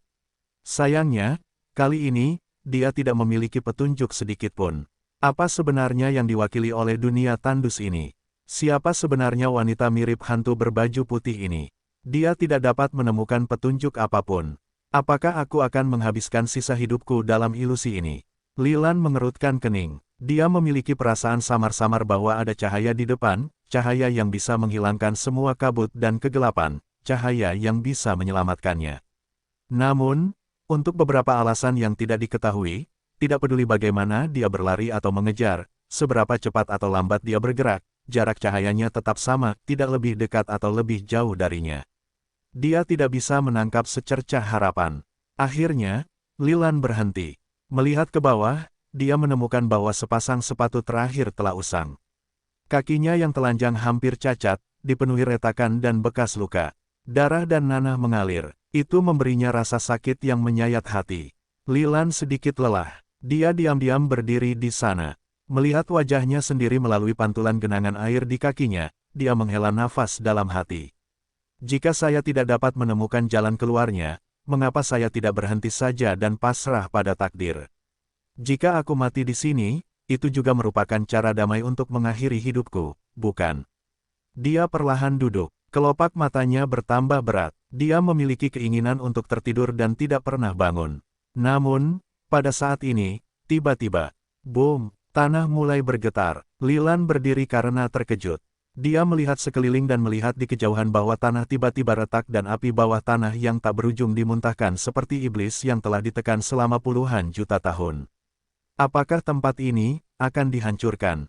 Setelah terkejut sesaat, Li Lan menyadarinya. Sebelum dia sempat bereaksi, tiba-tiba, ada ledakan keras di langit, dan retakan transmisi ruang waktu yang besar muncul.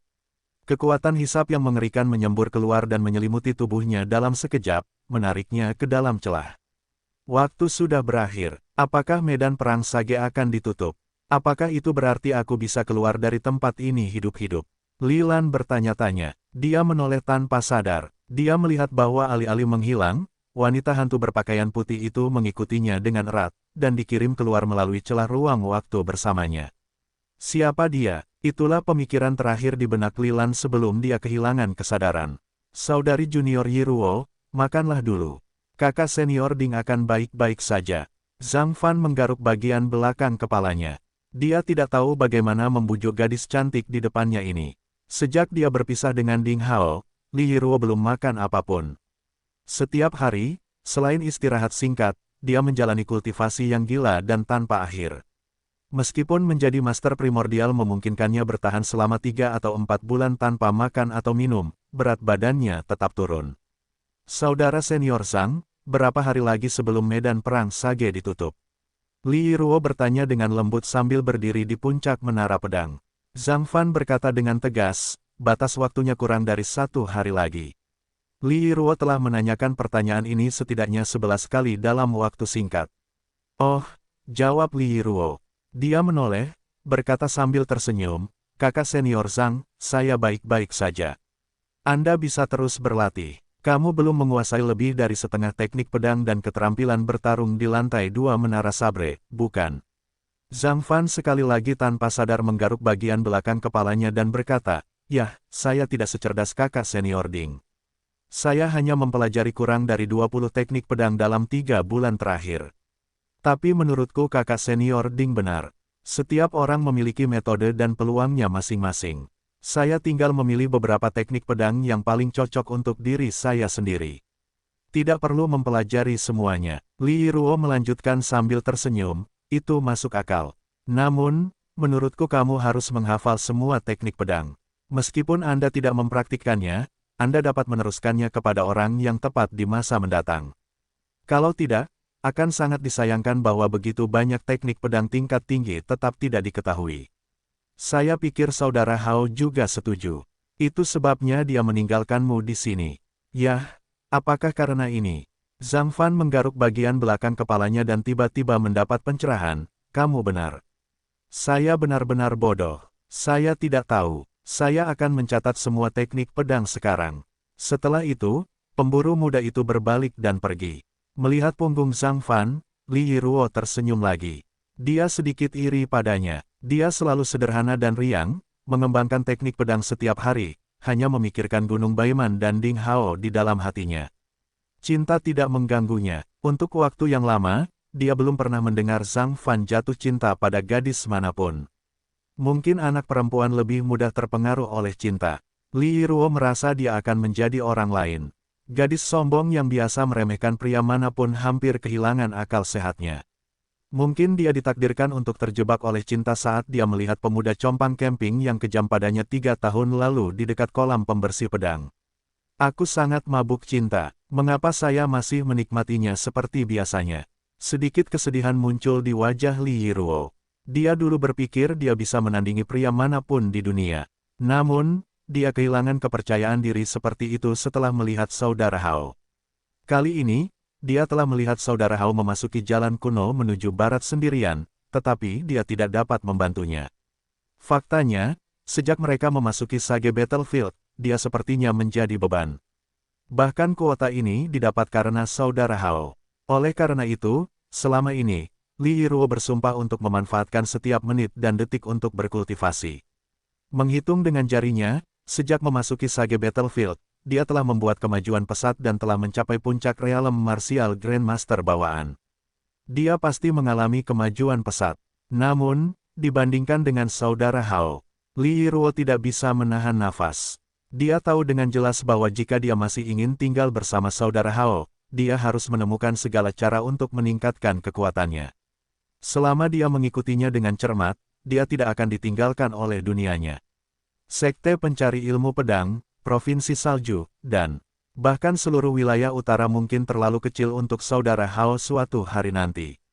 Jika dia hanya puas menjadi master biasa, maka dia bahkan tidak akan memiliki kesempatan untuk melihat Brother Hao dari belakang di masa depan.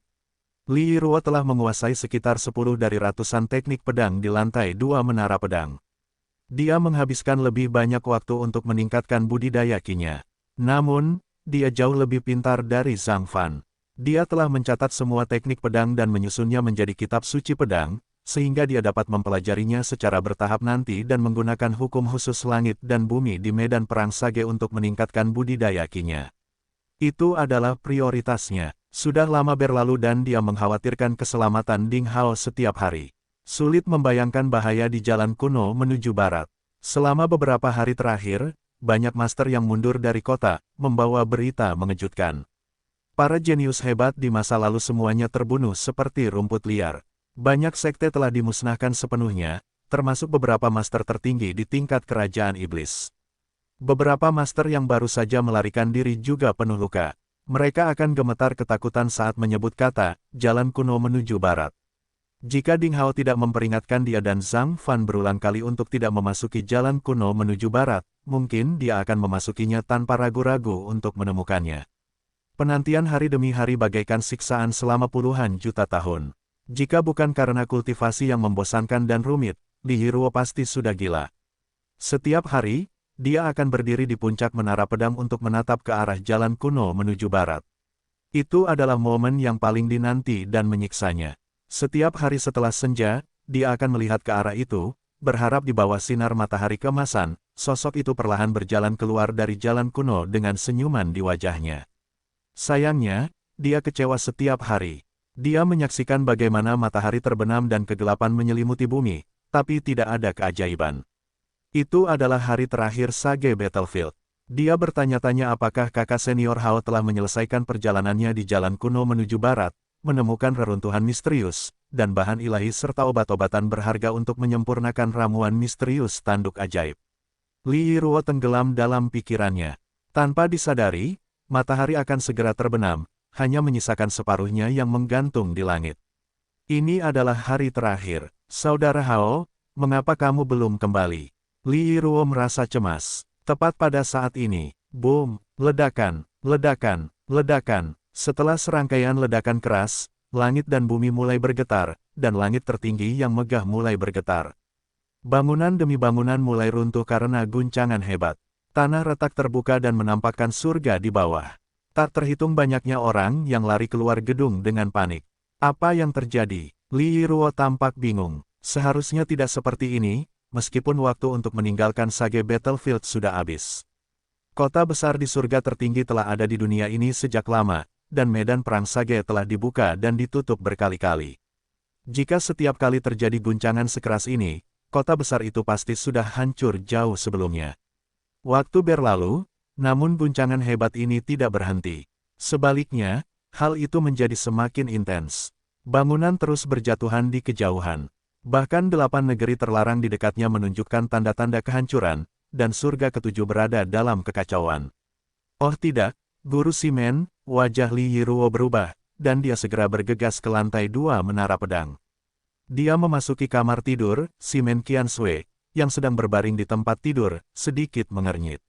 Dia sepertinya menyadari perubahannya. Kita harus meninggalkan tempat ini. Li Yiruo mengemasi barang-barang di kamar secepat yang dia bisa, lalu bergegas turun dengan Shimen Qianshui di pelukannya. Apa yang terjadi? Perili, pedang surga, menara pedang tak tertandingi akan runtuh. Kita harus keluar dari sini secepat mungkin. Di lantai pertama menara pedang, Tian Neng, Ai Qing, dan yang lainnya sudah mengemas semuanya. Zhang Fan bergegas keluar dari menara sabre dengan Triumph sabre miliknya. Mereka berlari keluar dari Heaven Sabre, menara pedang Peerless bersama-sama. Tepat pada saat itu, perisai cahaya di atas kepala mereka hancur. Penutup terluar yang kuat yang telah menjaga surga tertinggi selama puluhan ribu tahun akhirnya telah rusak. Udara dingin menghampiri mereka, dan butiran salju mengalir masuk melalui celah penutup pelindung.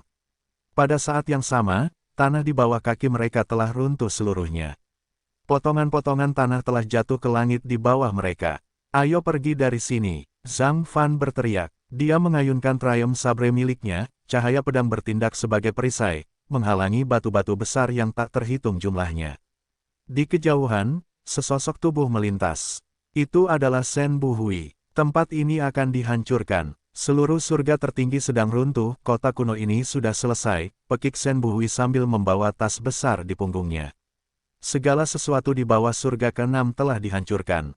Saya di sini untuk memperingatkan Anda semua agar tidak melewati pintu transmisi pusat dan langsung pergi melalui langit. Itu di luar dugaan semua orang. Semuanya terjadi terlalu cepat. Dalam sekejap mata, sebuah kota besar yang telah ada selama puluhan ribu tahun dan bertahan dari serangan yang tak terhitung jumlahnya, hancur berantakan. Lihat ke langit, teriak Tian Neng. Saat orang banyak melihat ke atas, mereka semua menjadi pucat karena ketakutan. Di langit, terdapat banyak retakan hitam besar dan kecil, yang tampak seperti jaring laba-laba. Ada kekuatan isap yang mengerikan yang datang dari celah-celah ini, bangunan-bangunan yang runtuh di tanah, batu-batu besar yang pecah, dan dinding-dinding yang pecah semuanya tersedot ke dalam celah-celah hitam oleh hisapan. Pada saat yang sama, banyak ahli juga tersedot ke udara dan mereka tanpa sadar terbang menuju celah tersebut. Semuanya, hati-hati, sebelum Shen Buhui selesai berbicara, kekuatan isap segera membungkusnya. Orang kuat seperti dia, di alam Grandmaster Agung, sama sekali tidak mampu menolak. Dia tersedot ke dalam salah satu celah hitam dalam sekejap. Saat berikutnya, hisapan besar menyedot Li Yiruo dan yang lainnya, dengan cepat bergerak ke atas. Lindungi instruktur Shimen, kata Li Yiruo dan menyerahkan Shimen Qianshui kepada Zhang Fan.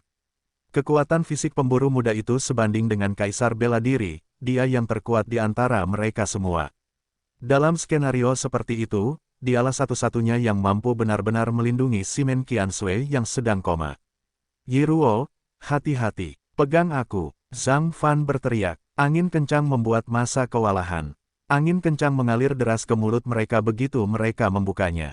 Li Yiruo secara tidak sengaja melihat ke bawah dan melihat kota raksasa surga tertinggi itu seperti istana pasir yang runtuh, menghilang sedikit demi sedikit. Heaven Sabre, menara pedang tak tertandingi, yang telah dijaga oleh kekuatan besar, tidak dapat bertahan di bawah bencana alam ini. Itu runtuh dan pada akhirnya berubah menjadi tumpukan debu. Mata Li Yiruo tumpul dan dia kehilangan kesadaran. Pada hari ini, surga tertinggi, yang telah ada selama puluhan ribu tahun, hancur total. Adegan serupa terjadi di setiap sudut Sage Battlefield. Ada banyak sekali mayat dan lautan darah, yang tampak seperti gambar dari neraka. Jubah hitam, Sweet Sound Nun sudah berubah menjadi merah. Kemoceng putih di tangannya semerah darah. Saat dia membuka mata indahnya, terlihat matanya sudah memerah seperti darah, seolah tanpa emosi. Di sampingnya, sekelompok hantu merah melayang-layang. Saat itu, langit dan bumi tiba-tiba berguncang. Tanah retak dan langit hancur. Haha, hari ini akhirnya tiba. Sweet Sound perlahan bangkit. Dengan jentikan kocokan ekor kuda, dia terbang ke langit dan berubah menjadi seberkas cahaya merah yang mengalir. Dia melesat lurus ke arah celah hitam di langit dan akhirnya menghilang ke dalamnya. Pada saat yang sama, di daerah lain yang jauh, seorang pemuda tampan berjubah merah dengan pedang di tangannya melihat ke celah di langit dan tertawa keras. Bagus. Hari ini akhirnya tiba. Pengusiran Sage Battlefield telah dimulai. Itu hebat. Sepupu Yiruo, Ding Hao, kamu harus hidup. Mari kita bertemu di Provinsi Salju. Dia tersedot ke celah di langit oleh hisapan yang mengerikan.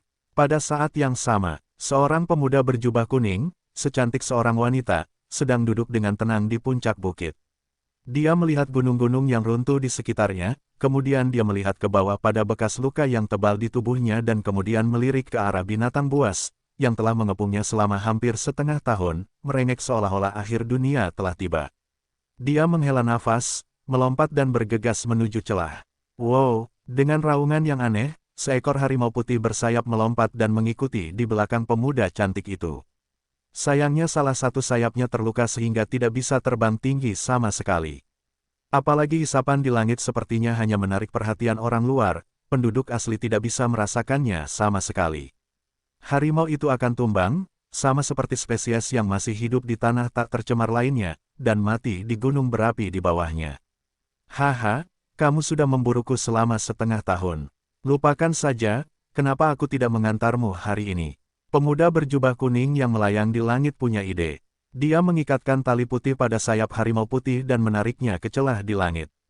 Masih banyak seniman bela diri berbakat di Sage Battlefield yang mengetahui keberadaan surga tertinggi tetapi tidak bisa sampai ke sana atau tidak tahu apa-apa tentangnya dan berkultivasi di Sage Battlefield. Mereka telah mengalami petualangan yang berbeda, tetapi pada saat itu, mereka semua tersedot ke dalam celah hitam yang muncul di langit. Tidak ada yang menyadari apa arti kehancuran bumi di bawah kaki mereka. Apa yang harus kita lakukan? Kakak senior Ding belum bangun, Ji Yingqi sedikit khawatir. Di kejauhan, kehancuran dan keruntuhan besar telah terjadi di kota Dewa Palsu. Gempa meluas dari pusat kota hingga tembok terluarnya. Dapat dirasakan dengan jelas bahwa kekuatan penekan di alam semesta secara bertahap menghilang dan seluruh menara emas raksasa juga bergetar hebat. Sepertinya aku hanya bisa menghancurkan helm dan armor emasnya. Wajah Ren Xiaoyao juga penuh kecemasan. Evil Moon, si kucing gemuk, sepertinya merasakan sesuatu dan mengatakan sesuatu untuk menghentikannya. Meo. Mari kita tunggu sebentar lagi. Saya merasa boneka saya akan segera selesai. Tapi, Ji Yingqi ingin mengatakan sesuatu. Tepat pada saat ini, sesuatu yang aneh terjadi. Aura iblis merah, seperti pedang dewa, tiba-tiba meledak dari tepi alun-alun di kejauhan. Dalam sekejap, ia mendatangi Ding Hao, bergegas ke arahnya. Itu penuh dengan niat membunuh. Itu adalah Raja Iblis, Bu Tianjue. Hahaha, Tuhan membantuku. Pergilah ke neraka, Ding Hao. Raja Iblis tertawa terbahak-bahak. Dia telah terperangkap di kota Dewa Palsu selama lebih dari sebulan dan dikejar-kejar oleh boneka batu. Dia berpikir bahwa dia tidak akan pernah mendapat kesempatan untuk menemukan altar dan menyalakan api ilahi, namun tanpa diduga, pada saat-saat terakhir, sesuatu berubah dan segalanya mulai runtuh. Kekuatan penekan telah hilang dan dia akhirnya mendapatkan kembali kekuatannya, dia memulihkan kemampuannya untuk terbang di udara. Dia akhirnya pindah ke tepi alun-alun dan melihat sekilas Ding Hao. Setan dan manusia memiliki dendam satu sama lain selama beberapa generasi. Tidak peduli apa niatnya, Raja Iblis punya alasan untuk membunuh Ding Hao. Terlebih lagi, Ding Hao memiliki banyak harta karun. Selama dia membunuhnya dan mengambil pria gemuk kecil yang telah berada di Taman Ramuan Ilahi selama hampir setengah tahun, bahkan jika dia tidak bisa menyalakan api suci, dia akan menjadi salah satu orang yang paling berprestasi dalam perjalanan ke Taman Ramuan Ilahi. Medan Perang Sage, Meong, menjauhlah. Evil Moon segera berkata dan meraung. Dalam sekejap, tubuhnya sebesar binatang raksasa yang duduk di menara raksasa emas. Ia mengepakkan sayapnya dan menghasilkan angin kencang. Dia menggunakan tubuhnya sendiri untuk memblokir serangan Demon Royal. Ledakan, Demon Aura Merah menyerang tubuh besar Evil Moon. Kekuatan mengerikan itu langsung menghempaskan Evil Moon. Haha, tidak ada yang bisa menyelamatkan Ding Hao hari ini. Mata Raja Iblis penuh dengan niat membunuh. Saat dia meninju, Demon Aura di langit sangat kuat. 6 lampu iblis merah yang mengerikan menutupi langit dan menuju ke arah Ding Hao. Kakak senior Ding, Ren Xiaoyao cemas. Dia mencoba yang terbaik untuk menjalankan kinya dan melindungi Ding Hao. Sayangnya budidayanya hanya berada di alam Grandmaster Agung, yang tidak bisa dibandingkan dengan lawannya yang berada di alam kerajaan iblis. Meledak, Ren Xiaoyao mengeluarkan senjata berharga kelas atas dari cincin penyimpanannya dan menyalakannya. Dengan ledakan keras, itu menghancurkan salah satu pilar Demon Aura. Oh, semut memiliki banyak harta, tapi sayangnya kekuatanmu terlalu lemah. Raja Iblis mencibir. Dengan genggaman, kekuatan agung menyelimuti Ren Xiaoyao, dia akan dimasukkan ke dalam kantong langit dan bumi. Tanpa diduga, Ren Xiaoyao berteriak keras dan cahaya keemasan terpancar dari tubuhnya. Anehnya, dia berhasil menghindari serangan tersebut. Saya tidak mengharapkan ini. Apakah kamu menyalakan api ilahi? Raja Iblis terkejut. Lalu dia berkata dengan marah, bocah gendut, kamu sangat beruntung. Saya telah bekerja sangat keras di kota dewa palsu ini selama lebih dari sebulan, tetapi saya tidak menemukan altar api ilahi. Anda baru saja mengikuti Ding Hao, dan Anda sudah memiliki kesempatan seperti ini. Sepertinya aku tidak bisa mengampunimu. Pergi ke neraka. Menyalakan api ilahi tidak akan memberinya keterampilan magis apapun dengan segera, tetapi hidupnya akan diperpanjang dan sifatnya akan menjadi ilahi. Prestasinya di masa depan akan luar biasa. Demon Royal pasti tidak akan membiarkan pria gemuk yang beruntung itu hidup di dunia. Dalam sekejap, ada beberapa pilar Demon Aura, seperti tentakel binatang raksasa bercakar 8, menghantam Ren Xiaoyao dan Ding Hao dari semua sisi. Demon Aura yang menghancurkan bumi menyapu antara langit dan bumi. Ren Xiaoyao tidak bisa lagi menolak. Saudara Ding, Ji Yingqi tidak ragu sama sekali. Berdiri di depan patung helm dan baju besi emas, dia mengulurkan tangannya untuk melindungi Ding Hao. Bahkan jika dia mati, dia akan mati bersamanya. Namun, dia hanyalah orang biasa yang tidak tahu apa-apa tentang seni bela diri. Bahkan dengan perlindungan beberapa prasasti yang ditinggalkan oleh Ding Hao, dia tidak bisa menahan serangan mengerikan itu. Pilar Demon Aura merah besar bisa mengubahnya menjadi tumpukan tulang dalam sekejap. Tepat pada saat ini, pergi. Dengan teriakan, sosok yang terbungkus api tiba-tiba terbang keluar. Dengan teriakan burung phoenix, 6 atau 7 burung phoenix yang terbakar terbang melintasi langit, dan kekuatan yang luar biasa dan tak tertahankan keluar, menghantam pilar Demon Aura merah. Dengan gemuruh berturut-turut, pilar Demon Aura yang sangat mengerikan akhirnya runtuh. Mereka berimbang. Siapa kamu? Anda tidak tahu arti kematian. Beraninya kamu menghentikanku. Raja Iblis meraung. Dalam Demon Aura yang berdarah, sosoknya seperti iblis raksasa. Astaga, dia disambut oleh bayangan pedang yang menyala-nyala. Pedang tajam raksasa itu terbakar seperti api yang berkobar. Itu membelah langit menjadi dua seperti pedang dewa di tangan dewa. Bila pedang besar itu hanya bergetar ringan, dan memisahkan aura iblis merah di seluruh langit, langsung menebas tubuh kerajaan iblis. Itu sangat tajam. Itu kamu, seru Raja Iblis dan menghindari serangan pedang. Pedang merah raksasa itu menebas tanah dan mengguncang langit dan bumi. Itu membuka tanda yang dalam di alun-alun batu kuning yang sangat keras. Jejak api yang panjangnya beberapa ratus meter tertinggal di tanah dalam waktu yang lama, dan batu yang tertinggal di tepi jejak itu menjadi magma.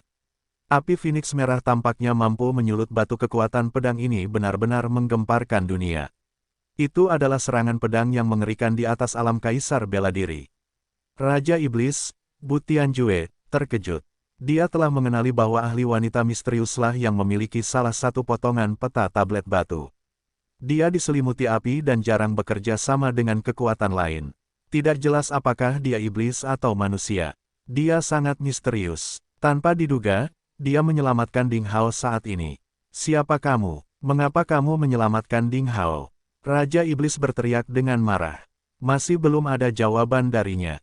Seorang wanita cantik berbaju besi merah terbungkus api merah, dan wajahnya tidak terlihat jelas.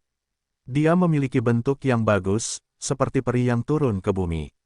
Dengan kotak pedang besar di punggungnya, dia mengambil langkah yang panjangnya lebih dari 1000 meter dan dia menerobos Demon Aura merah yang menutupi langit. Dalam sekejap, dia mendekati Demon Royal. Angin kencang bertiup. Wanita cantik itu mengulurkan tangannya yang halus dan kotak pedang di belakangnya bergetar. Pedang berukuran panjang 2 meter dan lebar 1,3 meter bernama Phoenix Wings Fuge Sword muncul di tangannya. Kontras antara pedang besar dan tubuh langsingnya sangat mengejutkan. Wanita cantik itu mengangkat pedangnya dengan mudah. Dengan gerakan pergelangan tangannya, pedang besar sayap Phoenix memotong semua rintangan dan menebas Raja Iblis. Gerakan pedangnya sangat kuat, kemanapun ia melewatinya, bahkan kekosongan pun akan mulai terbakar. Terdengar tangisan burung Phoenix yang samar namun menggugah jiwa. Kamu, jangan berpikir bahwa aku takut padamu. Tidak ada yang bisa menyelamatkan Ding Hao hari ini. Jika kamu berani menghalangiku, pergilah ke neraka. Raja Iblis sangat marah. Dia mengulurkan tangannya dan Demon Aura merah tak berujung berubah menjadi tentakel berbentuk naga, dengan panik menjerat wanita cantik itu. Pedang Ki melawan naga. Diam-diam, pilar Demon Aura terbagi menjadi dua. Namun, ada terlalu banyak pilar Demon Aura. Ketika pedang Ki habis, mereka berlari menuju wanita cantik itu lagi. Wanita cantik itu mengayunkan pedang raksasa di tangannya dan terus-menerus mengirimkan pedang Ki, yang memotong semua pilar Demon Aura di dekatnya menjadi beberapa bagian. Pedang besar itu tampak hidup di tangannya. Suara burung Phoenix terus terdengar di kehampaan. Api Phoenix membakar separuh langit untuk melawan Demon Aura. Pertarungan antara dua ahli tertinggi ini seperti pertarungan antara Dewa Iblis. Ren Xiaoyao sedikit pusing, dan Evil Moon berperilaku. Lebih baik. Tubuh Ji Yingqi lemah. Di tengah pertarungan, bekas darah keluar dari sudut mulutnya. Ren Xiaoyao dengan cepat menjalankan kinya untuk melindungi Ji Yingqi. Ayo, hancurkan patung helm dan baju besi emas, bangunkan kakak senior Ding, atau semuanya akan terlambat. Ji Yingqi berteriak, Meong, sepertinya bonekaku tidak memiliki peluang bagus. Saat ini, Evil Moon tidak berani bertahan lagi. Dia menunjukkan cakarnya yang sangat tajam dan hendak menghancurkan helm emas dan patung baju besi bersama lumba-lumba, Adorable, untuk mengakhiri proses penyalaan api ilahi Ding Hao. Pada saat itu, sesuatu yang aneh terjadi lagi. Haha, aku tidak menyangka akan mendapatkan kesempatan seperti itu, Ding Hao, mati. Seseorang keluar dan menyombongkan diri atas hal ini. Sosok kerajaan iblis dari klan iblis kuno di bulan perak muncul. Di belakangnya, bayangan bulan iblis muncul. Tiba-tiba, ia berbalik dan, seperti parang besar, ia langsung menebas ke arah Ding Hao yang sedang tidur. Getaran di langit dan bumi sudah sangat mengerikan, dan seluruh kota dewa palsu dengan cepat runtuh. Oleh karena itu, segera setelah kerajaan iblis dari klan iblis kuno bulan perak muncul, dia menunjukkan kartu trufnya, pembunuhan berdarah bulan perak. Dia tidak mau berlama-lama. Dia perlu menyerang secara efektif dan membunuh Ding Hao, musuh kuat klan iblis, secara instan. Tingkat serangan ini bukanlah sesuatu yang bisa ditahan oleh Ren Xiaoyao, Evil Moon, dan Adorable sama sekali. Evil Moon adalah orang pertama yang terpesona. Gelembung emas Adorable juga tertembus dalam sekejap. Dalam sekejap, serangan itu melewati celah antara Ren Xiaoyao dan Ji Yingqi. Ding Hao hendak dipukul. Ledakan, sesosok tiba-tiba muncul di depan Ding Hao. Dengan pedang besar di dada, dia memblokir pembunuhan berdarah bulan perak yang mematikan. Bayangan bulan perak pecah sedikit demi sedikit seperti kaca dan pada akhirnya menghilang. Namun, sosok yang menahan serangan fatal itu terkena dan terlempar ke belakang. Pada saat dia hendak memukul Ding Hao di belakangnya, dia berteriak dan mengeluarkan seteguk esensi darah.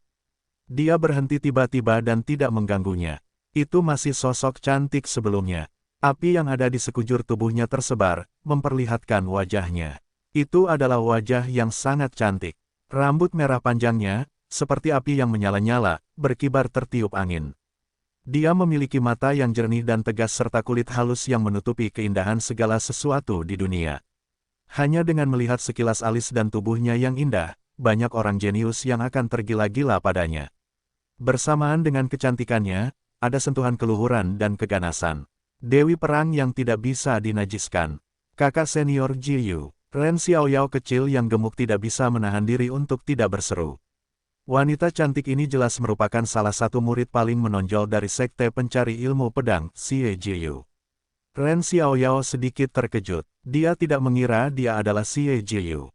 Murid garis keturunan dari sekte pencari ilmu pedang sangat misterius, tetapi Ren Xiaoyao, sebagai anggota sekte tersebut, tahu sesuatu tentang mereka. Di antara mereka, Xie Jiyu dan Feng Ning adalah yang paling menonjol. Awalnya, sekte ingin melatih kedua orang ini sebagai pemimpin masa depan, tetapi kemudian Ding Hao muncul entah dari mana dengan tubuh yang sama, menunjukkan kecemerlangan yang sulit disembunyikan. Selain kegigihan monster tua Qi Qingshan, otoritas sekte memutuskan untuk mengambil Ding Hao sebagai tulang punggung untuk membangun pemimpin masa depan dari sekte pencari ilmu pedang. Ternyata bijaksana bagi sekte untuk mengambil risiko yang sudah diperhitungkan. Pertumbuhan kakak senior Ding Hao hanya bisa digambarkan sebagai keajaiban. Lagi pula, penampilan Xie, Jiyu dan Feng Ning tidak buruk.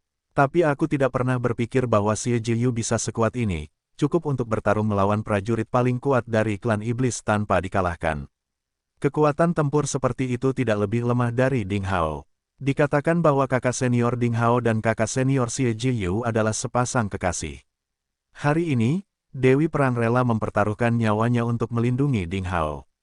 Sepertinya rumor itu benar, pikir Ren Xiaoyao, tiba-tiba merasa sedikit iri. Tidak ada pemuda di dunia ini yang tidak ingin disukai oleh wanita seperti dewa, tetapi dia jatuh cinta pada kakak senior Ding Hao. Ren Xiaoyao mempunyai keberuntungan, namun sayangnya keberuntungannya tidak berhasil sama sekali dalam urusan cinta. Tapi kalau dipikir-pikir, hanya pria luar biasa seperti kakak senior Ding Hao yang layak mendapatkan dewi seperti itu, kan? Memikirkan hal ini, si kecil berlemak merasa sedikit lebih baik di hatinya. Dia adalah pria gemuk yang berpikiran luas, jadi dia tidak akan membelah rambut. Namun, untuk beberapa alasan yang tidak diketahui, rambut hitam legam panjang Suster Xie Jiyu telah berubah sepenuhnya menjadi warna merah menyala. Pikiran-pikiran ini terlintas di benak Ren Xiaoyao dalam sepersekian detik. Di sampingnya, saat Ji Yingqi melihat wajah wanita cantik itu, matanya berbinar dan dia tertegun dalam sekejap. Dia dilahirkan di keluarga kaya dan berkuasa. Meskipun dia tidak bisa berlatih seni bela diri, visi dan pengalamannya sangat unik. Dia belum pernah melihat Dewi Perang yang luar biasa ini. Kekuatannya yang kuat ditambah dengan penampilannya yang tak tertandingi membuat Ji Yingqi tercengang dan tidak percaya. Saat ini, Ji Yingqi tiba-tiba panik. Seorang martial demigod wanita yang luar biasa dan halus bahkan mempertaruhkan nyawanya untuk bertarung demi Broterding.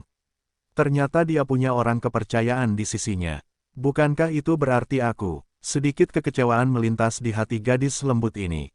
Saat berikutnya, dengan teriakan yang jelas, Xie Jiyu memegang kotak pedang di belakang punggungnya, dan kotak itu bergetar lagi. Pedang tipis yang indah, yang panjangnya hanya lebih dari 1 meter dan selebar jari, terbang keluar dan sampai ke tangannya. Pedang besar dan pedang kecil bersilangan, dan dia langsung menyerang lagi. Api yang sangat panas menyala di langit. Gambar ilusi burung phoenix menyala setinggi 1000 meter muncul di belakangnya, menutupi separuh langit. Haha, Nona, kamu terluka parah. Kamu tidak perlu bertahan. Sebaiknya kamu segera pergi, teriak Raja Iblis. Sebagai anggota klan iblis, bahkan jika dia telah melihat berbagai wanita cantik di dunia, bahkan jika dia tidak terganggu, pemandangan wajah halus Xie Jiyu menimbulkan sedikit rasa kasihan di hatinya. Dia tidak ingin Dewi Perang yang tiada taranya mati demi Ding Hao. Ini adalah pertama kalinya dia memiliki perasaan seperti itu terhadap seorang gadis manusia. Haha. Aku tidak percaya dia begitu cantik, Raja Iblis dari klan iblis kuno Silver Moon juga berseru dengan keras. Penampilan dan temperamen Xie Jiyu sungguh tak terlukiskan. Namun, semua ini tidak penting baginya. Dewi Perang cantik ini mengacungkan kedua pedangnya tanpa mempedulikan nyawanya. Dia melancarkan serangan terhadap dua Raja Iblis. Ledakan, ledakan, engah, Xie Jiyu memuntahkan seteguk darah dan terbang mundur. Dia terluka parah. Faktanya, ketika dia buru-buru memblokir serangan pembunuhan berdarah bulan perak untuk Ding Hao sebelumnya, dia telah melukai organ dalam dan jiwanya. Bagaimanapun juga, kerajaan iblis dari klan iblis kuno bulan perak telah sepenuhnya bersiap untuk serangan ini, tapi dia buru-buru menolaknya. Agar tidak mempengaruhi Ding Hao, dia secara paksa melawan kekuatan itu dengan tubuhnya yang halus, menyebabkan dia meludahkan darah. Kemudian, menghadapi serangan dua Raja Iblis besar berturut-turut, Xie Jiyu segera dirugikan. Namun, dia tidak mundur. Bahkan jika dia terluka, dia masih akan memblokir semua serangan yang ditujukan pada Ding Hao. Dalam sekejap mata, dia sudah dipenuhi luka. Sosok hantu raksasa burung phoenix yang menyala-nyala di langit juga menjadi sangat redup hingga hampir tidak terlihat. Wanita, kamu bukan tandingan usaha kita bersama. Mengapa Anda harus berjuang? Meskipun Anda berteman dengan Ding Hao, Anda telah melakukan tugas Anda sebagai teman. Kamu tidak perlu mengorbankan hidupmu sendiri. Demon Royal Tianke membujuknya yang jarang dia lakukan. Xie Jiyu mencibir. Dia dengan lembut menggelengkan kepalanya, mengibaskan tetesan darah di rambutnya. Dia membuka mulutnya dan menggigit sehelai rambut panjang berwarna merah menyala dengan giginya yang indah seputih salju. Wajahnya tenang dan keinginannya untuk bertarung kuat.